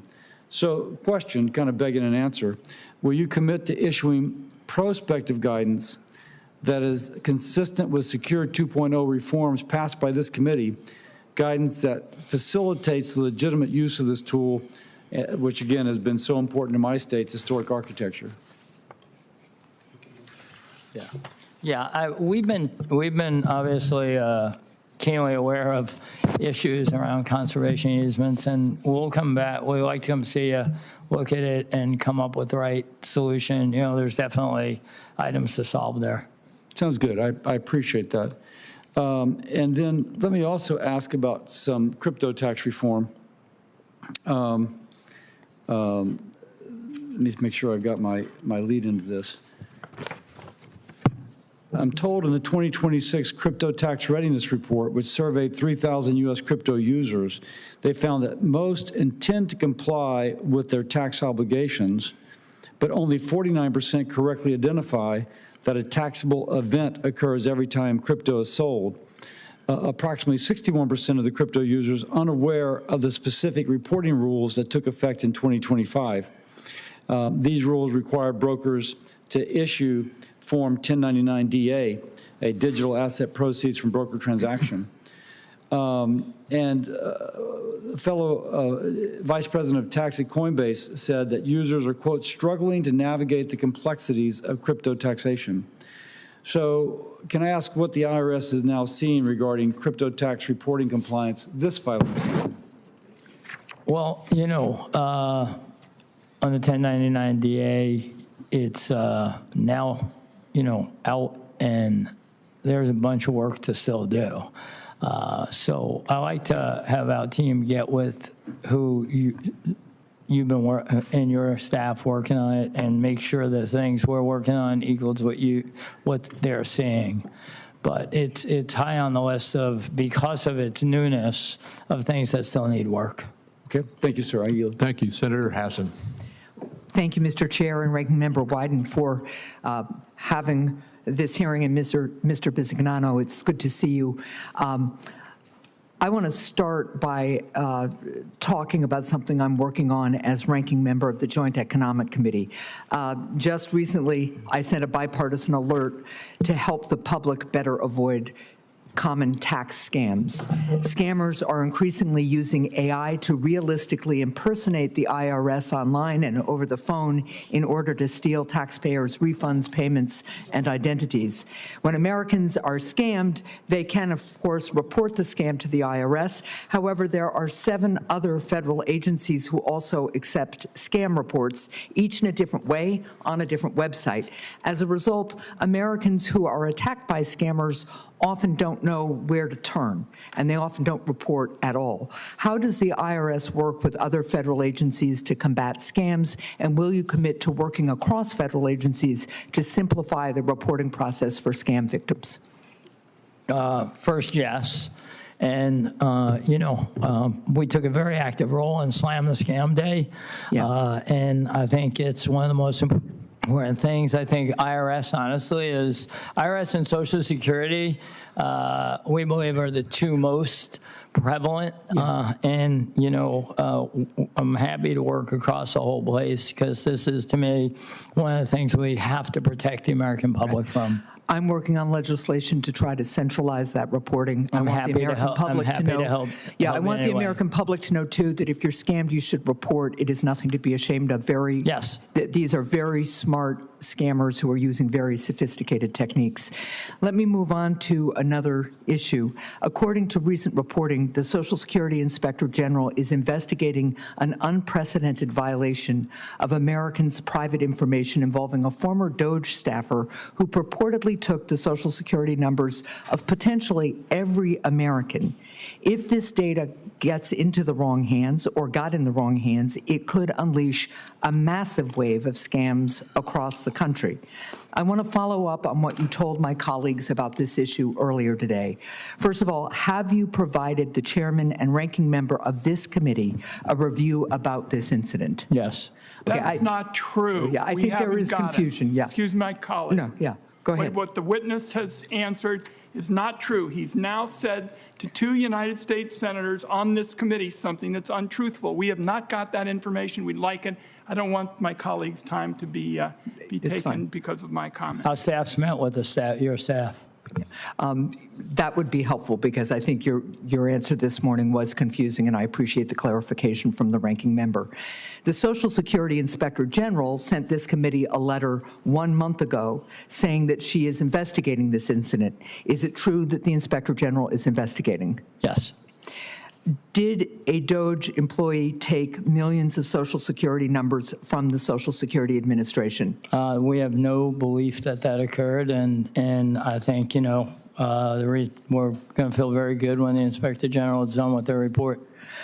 Well, the Inspector General has been clear in her letter, and without objection, I'd like to introduce the letter from the Inspector General dated March 6, 2026. She says she is investigating an anonymous report, but here's my question for you, and she has been clear that she's not going to share information with this committee in detail because she doesn't want to compromise an ongoing investigation. So I am assuming she is also putting up some level of wall between the leadership 100%. of Social Security and IRS and not discussing the details. So you don't know what the outcome of that investigation is going to be. Is that correct? 100%. So let's operate on the fact that if you don't know what the outcome's going to be. No, I was answering that 100%. She is not communicating during the investigation. Right. So you don't have any reason to believe there is going to be a finding that the information was stolen or it wasn't stolen? I don't believe that we're going to find that any data was stolen. It's an anonymous letter that people have researched inside and out, and now the Inspector General is researching it. Well, let me ask you this question in your capacity here as the leader of the IRS. Let's say that the Inspector General, contrary to your current belief, does find that there was the theft of Social Security numbers. At the IRS, how are you preparing for the possibility that DOGE's actions could put millions of Americans at risk of identity theft? What are you all doing to prepare in case this anonymous report is true? Well, because we brought in outside experts to also take a review of the environment in both organizations. I'm sorry? I just didn't hear that. I said we brought in outside experts to look to ensure that we weren't the only people ensuring that the environment was secure. And so the IRS is doing nothing additional to prepare for the possibility that pretty much every American Social Security number has gotten into the wrong hands, and doing nothing to prepare for the fact that those Social Security numbers and that identity theft could be used to try to steal people's tax refunds. There's been no identity theft identified, and it's an anonymous letter. It's an anonymous letter that the Inspector General is taking quite seriously, and she should. And you should too. I have other questions. I'm over time. I'll submit them for the record, but I just want to go on the record really to follow up a little bit on one of the lines of questionings that Senator Warren was asking. My constituent service team in New Hampshire gets inquiry after inquiry from frustrated constituents who not only have to wait a long time to get through to the IRS, but when they get through, they are passed from one person to the next. Nobody can really help them. And it is not until the taxpayer advocate gets involved that we get true answers for our constituents. And the taxpayer advocate team has been degraded, and we have fewer and fewer of them. So I would really hope, I'll ask you a question for the record on this, that you all will consider strengthening the taxpayer advocate office to make sure that constituents can get real-time answers to their questions and get their refunds when they are due. Thank you. Senator Lujan. Mr. Chairman, Senator Warnock's been here a little bit longer. If I could yield to him. Well, I'm not going to give everybody else that opportunity. I gave her a little bit of leeway because I mistreated her earlier and gave her the floor and took it away. 5 minutes. So, proceed. What? All right, thank you, Mr. Chairman. You giveth, the chairman taketh away. Proceed. Well, thank you, Mr. Chairman, for the time. Sir, as you know, today's tax day, and I want to follow up with Senator Hassan's question there at the end about the time that it's taking people, when they're calling in. I think you committed to everyone here that backlogs and wait times were going to improve under your leadership, and I think that you even reported to the House Ways and Means Committee on Excuse March me for a 4th. moment. I think I misunderstood your question. Were you asking to yield to Senator Warnock first? Yes, sir. Oh, I totally misunderstood. Oh, thank you, your Mr. Chairman. question. Yep. I know, but please go ahead, Senator Warnock. Thank you, Senator Lujan. Thank you, Brother Chairman. The Trump administration has repeatedly attempted to weaponize the IRS against its political opponents, which would potentially violate both the law and the First Amendment. In April and May of 2025, President Trump threatened to revoke the tax-exempt status of Harvard University for political reasons.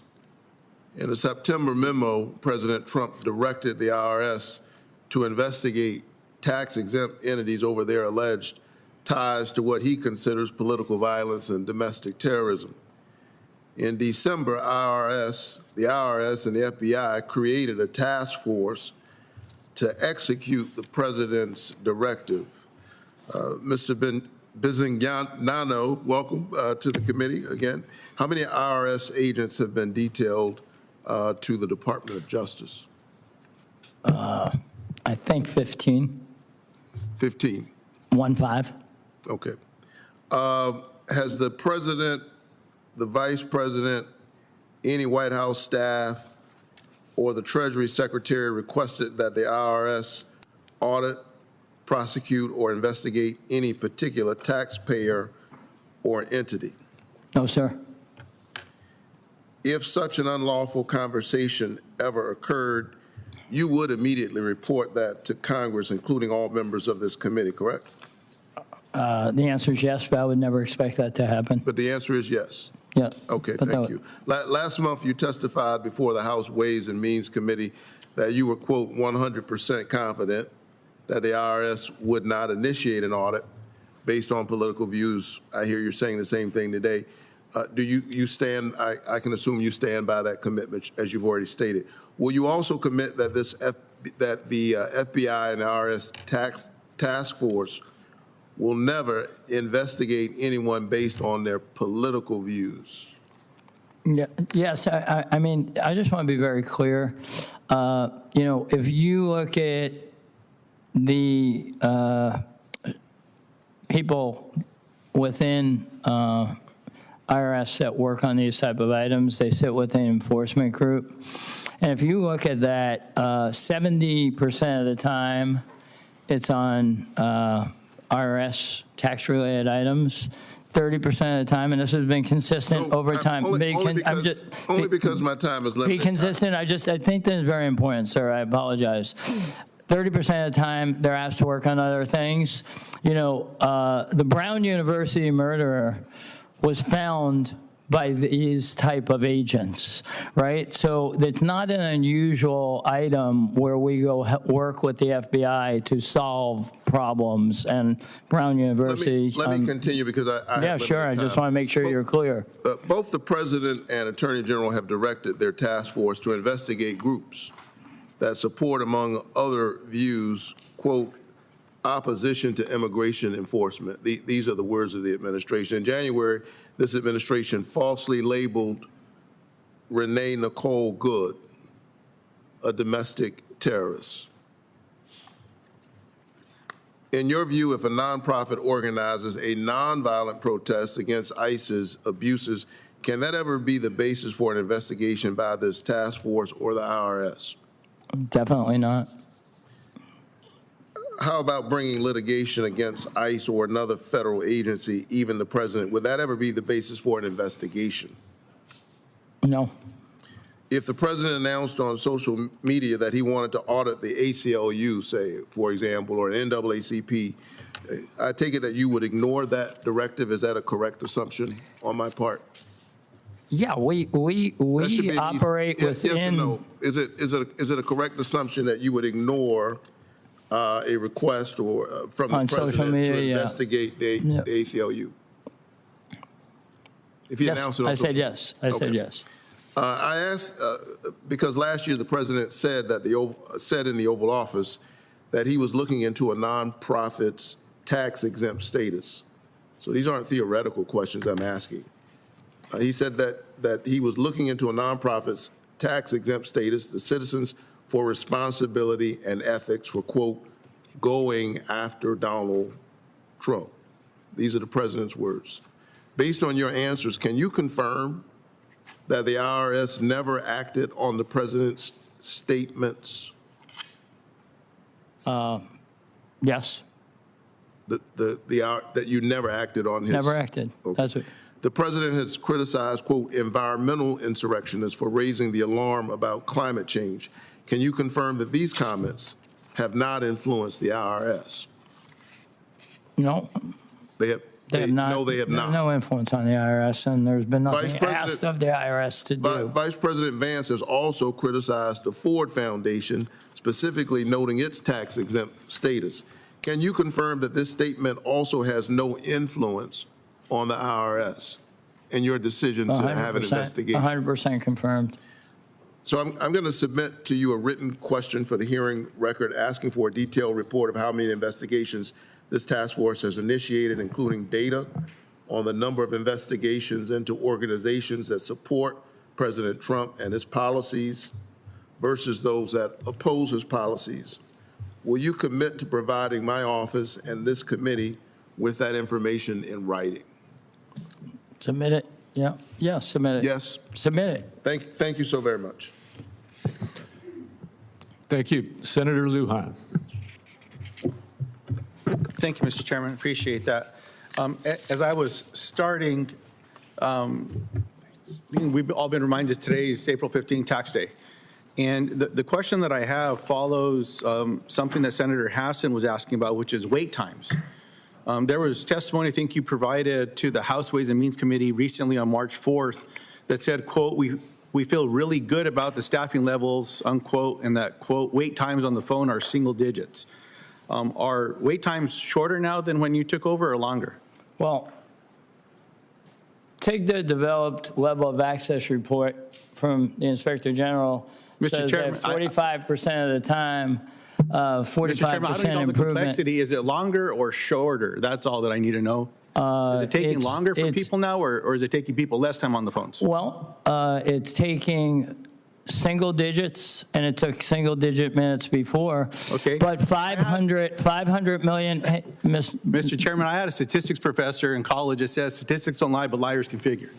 Is it longer or shorter? So it was same, single digits, whatever. Is it longer or is it shorter now? We know the answer. Wait, where? Wait, where? Where are you talking Wait about? times when people call the IRS, sir. Is it longer or shorter? We know the answer. Just well, when I'll answer for you. If they reach an agent, sir, it's 9 minutes. And 500 million times they've been online instantaneously, and hundreds of thousands of times they're doing it through a bot. So there's multiple ways to be served, and to be served across the board better than they ever have. Let me ask the question this way. Would you disagree that taxpayers are waiting on the phones longer now than when you took over? Is that an affirmative? Yes. It's doubled. That's the answer. Well, if you only care about that one statistic, then you don't care about getting tax returns processed, or if you don't care tax returns about being returned. Let me ask that question then. Are tax returns being returned to people faster or slower under your leadership? Way faster. You are going to say on the record that people are getting the returns faster and that the AI tools that you instituted are actually working? 100%. Okay, Mr. Chairman, there's another unfactual statement based on reporting that's come out of GAO as well, which is not necessarily a liberal organization led right now, but I'd like to follow up with that on the record. Over 90% of refunds are in people's hands in less than 21 Mr. days. Bisignano, When did you have that? We'll use the GAO reports, and you can refute them if you want. We'll submit them into the record, and that way the chairman and his staff can look to see what's factual and what's not factual.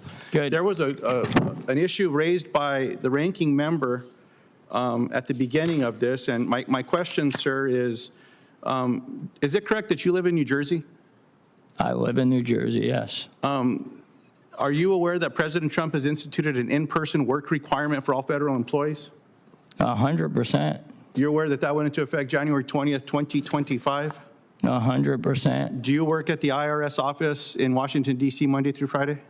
No, I also work at the Social Security office. In Washington, D.C., you're here Monday through Friday? No, I'm in Maryland. You're in Maryland or in Washington, D.C. Monday through Friday? No, you're asking me a question. I'm telling you where I am. What I'm trying to get to is there's report after report that's suggesting that you work 2 days a week. Well, those reports are dead wrong. So you're saying on the record that you're working in Maryland and in Washington, D.C. Monday through Friday, 5 days a week? No, I may be in Georgia. I may be in Florida. So are you following the president's executive order? I'm at work in an office of hours every day. So, Mr. Chairman, I'd like to submit into the record a New York Times article that has laid this out with as many as 5 people familiar with the schedule of what the work schedule is. I just don't know if President Trump's approved a 2-day week or not, but that might be something we want to look into, because I think the president doesn't like when people that work for him that he appoints ignore his executive orders. I'm just trying to get the truth out of that. Without Thank you. objection. Yield back. Thank you. Senator Tillis. Thank you, Mr. Chairman. Mr. Bisignano, thank you for being here. I'm on that last exchange. I find it hard to believe that you're hanging out in your gym shorts in New Jersey doing Zooms all day. So I'm going to take at face value that you're probably moving across the country, going to the various offices with big presence of IRS employees. So I'm going to answer that question for you. I think that, but I do appreciate my colleagues on the other side of the aisle asking people to honor the president's executive orders. That's great progress. And Mr. Keyes, it's good to see you. I also think, I think it would be helpful to submit to the record. I used to do customer relationship management, the firm that I worked in. All of the stats are important. The end result, getting the filings, getting the returns are most important. So I think it'd be very helpful for you to submit to the record all of the vital statistics on your customer relationship management, customer experience for the record for this hearing. I think on the whole, you're going to find they're good.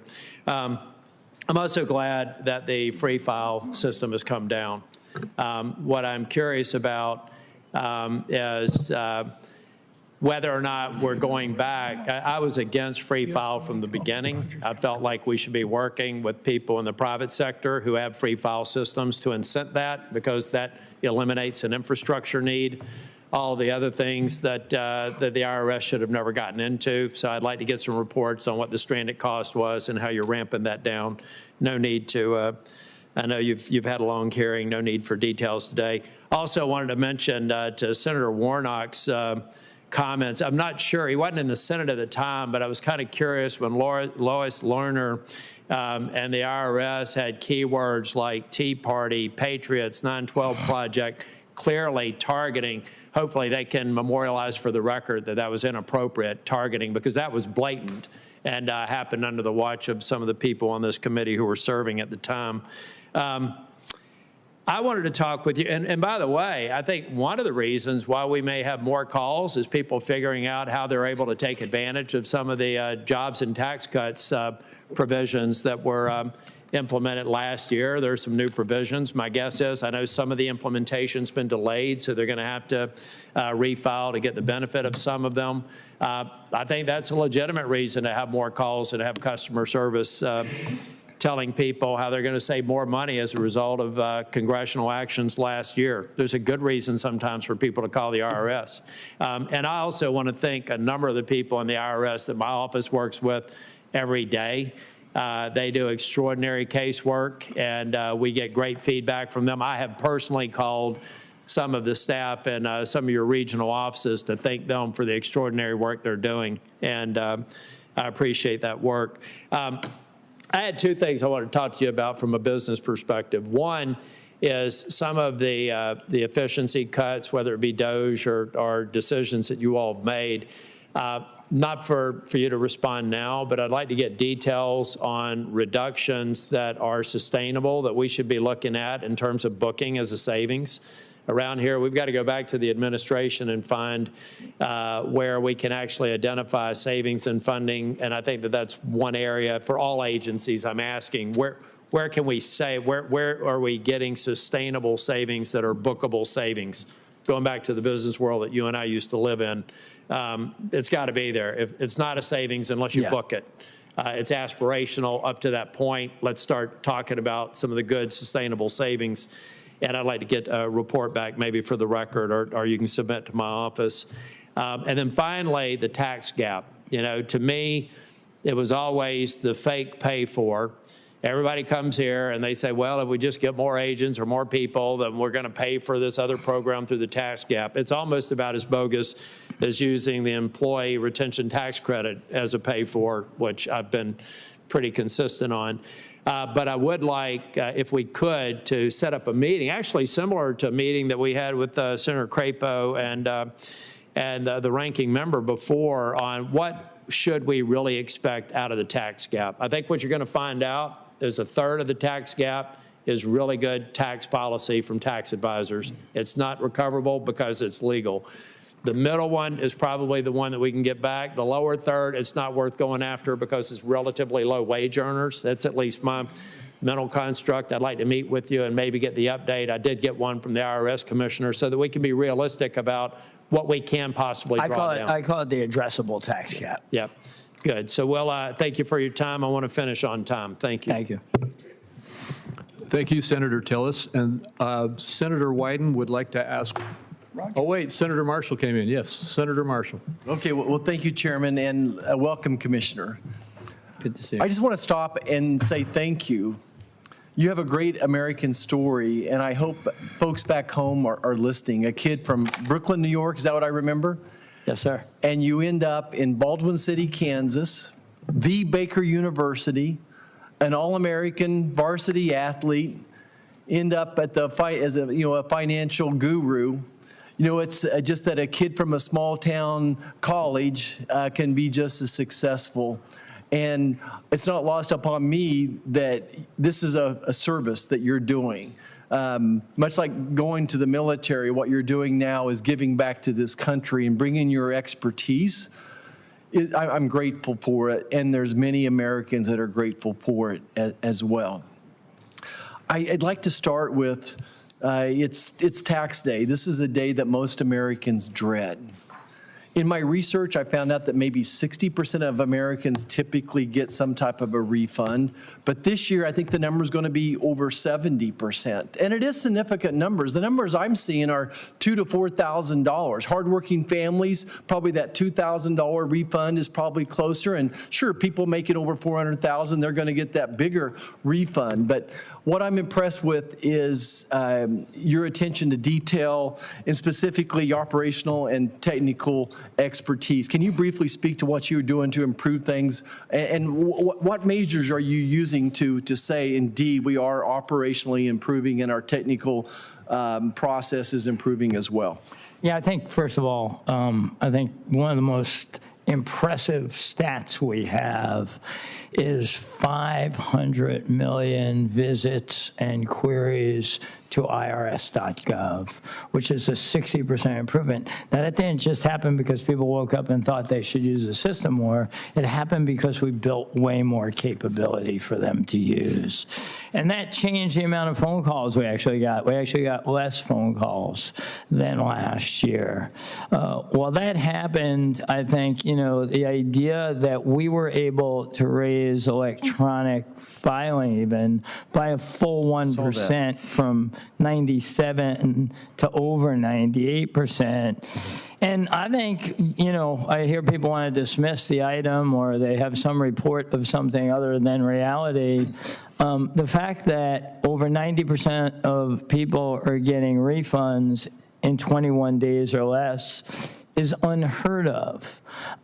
So how did that all happen? It happened with the good work of the people in the organization and preparedness and discipline, management discipline to oversee and discuss every week the progress.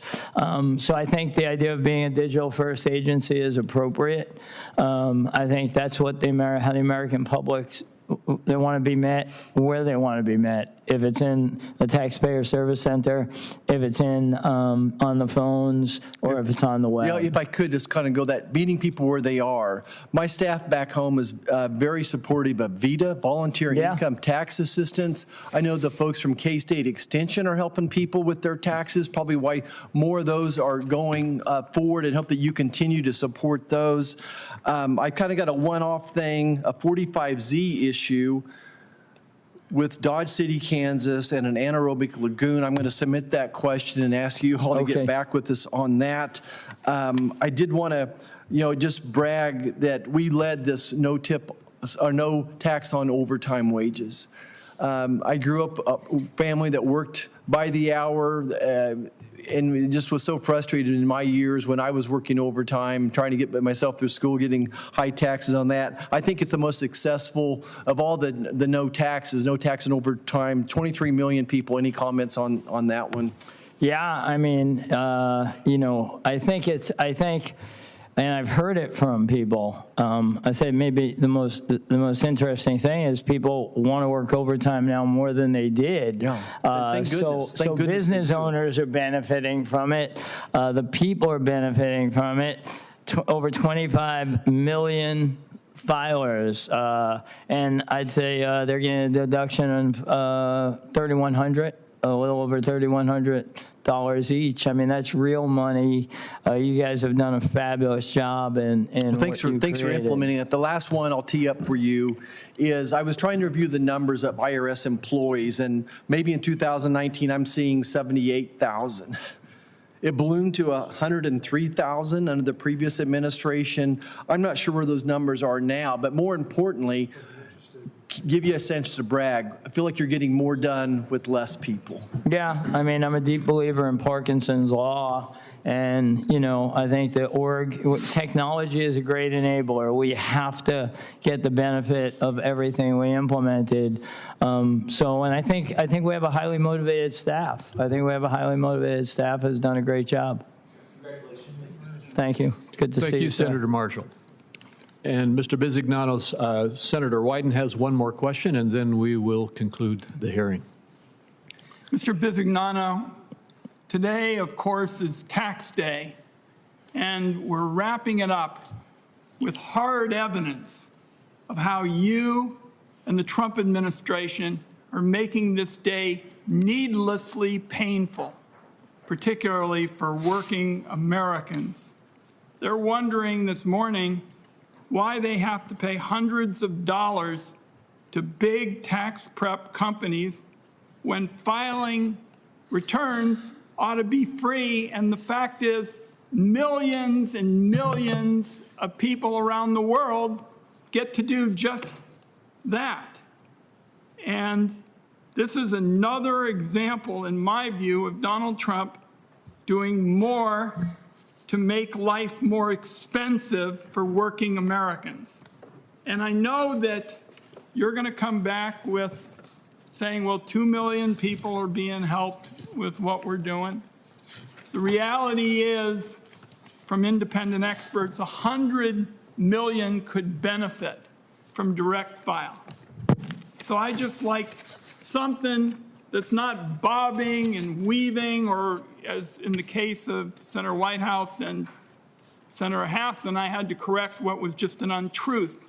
So just tell me your opinion of why we can't have something like everybody else has around the world, which is being able to file simple returns for free. We're not talking about sophisticated returns and the like, but what's wrong with doing what we're talking about that matches what goes on all over the world? What's wrong with that?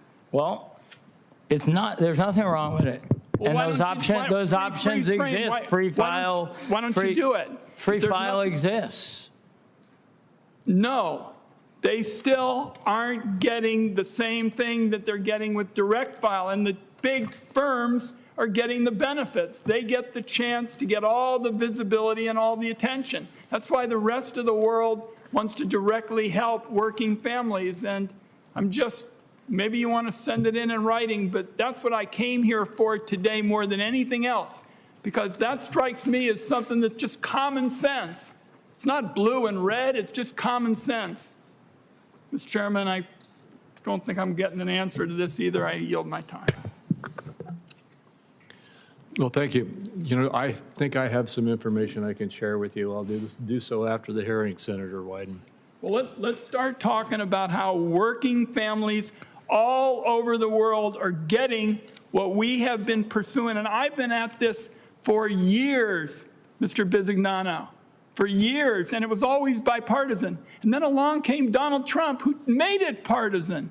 And I just think it's a big mistake for working families, and for the life of me, I cannot understand why it's unacceptable to you that we do something that helps working families for free all over the world. And I thank you for the time, Mr. Chairman. Well, thank you. Let me just share the information with you right now then. I mean, the bottom line is there are multiple free filing options available to taxpayers. 70% of all U.S. taxpayers are eligible for IRS Free File, a private-public partnership. In addition, there is the VITA, which is a program which provides volunteer income tax assistance to the elderly, of which is available also for the elderly at a fraction of the cost to the government and to the people of preparing these returns.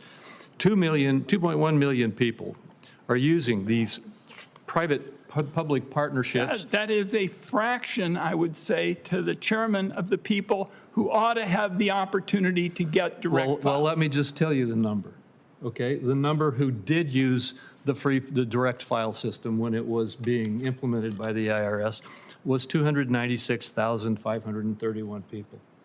That's compared to 2.7 million who use the VITA free system and 2.1 million who use the free file free system. And the cost of that 296,000 who were using that direct file program was phenomenally high to the IRS. All I'd say, Mr. Chairman, is I know that the big prep firms spend a ton of money lobbying all over the country and all over Washington because they've been doing it to my proposals for years now. And the reality is there is no common sense reason to not do what is being done around the world. And I think we'll continue the discussion you and I have had on this for some time. All right, we will. Okay. It should be stated again, though, that Senator Wyden and I are working very closely together on a taxpayer assistance bill that's going to provide a lot of good reforms that we can find agreement on, and we are finding bipartisan support for that. And I just want to say to you, thank you, Mr. Bisignano, not only for being here today at this hearing, but for the service that you're providing both at the Social Security Administration and at the IRS. You are bringing top-notch, qualified, capable leadership to reforming and improving the function of both of these agencies, entities, and I thank you for that. We've had an outstanding tax season, and no matter how they come at it trying to say that it wasn't, it's improved over the previous tax seasons that we've had. And the thing that I liked most about what you are doing is you are bringing technology reform into the government. You're bringing us into the 21st century in terms of being able to serve people through technological advances and, you know, the digital economy. And we have pushed for years to get the IRS to do this. You're doing it. And thank you for doing that. And with that, this hearing is concluded. Thank you, sir.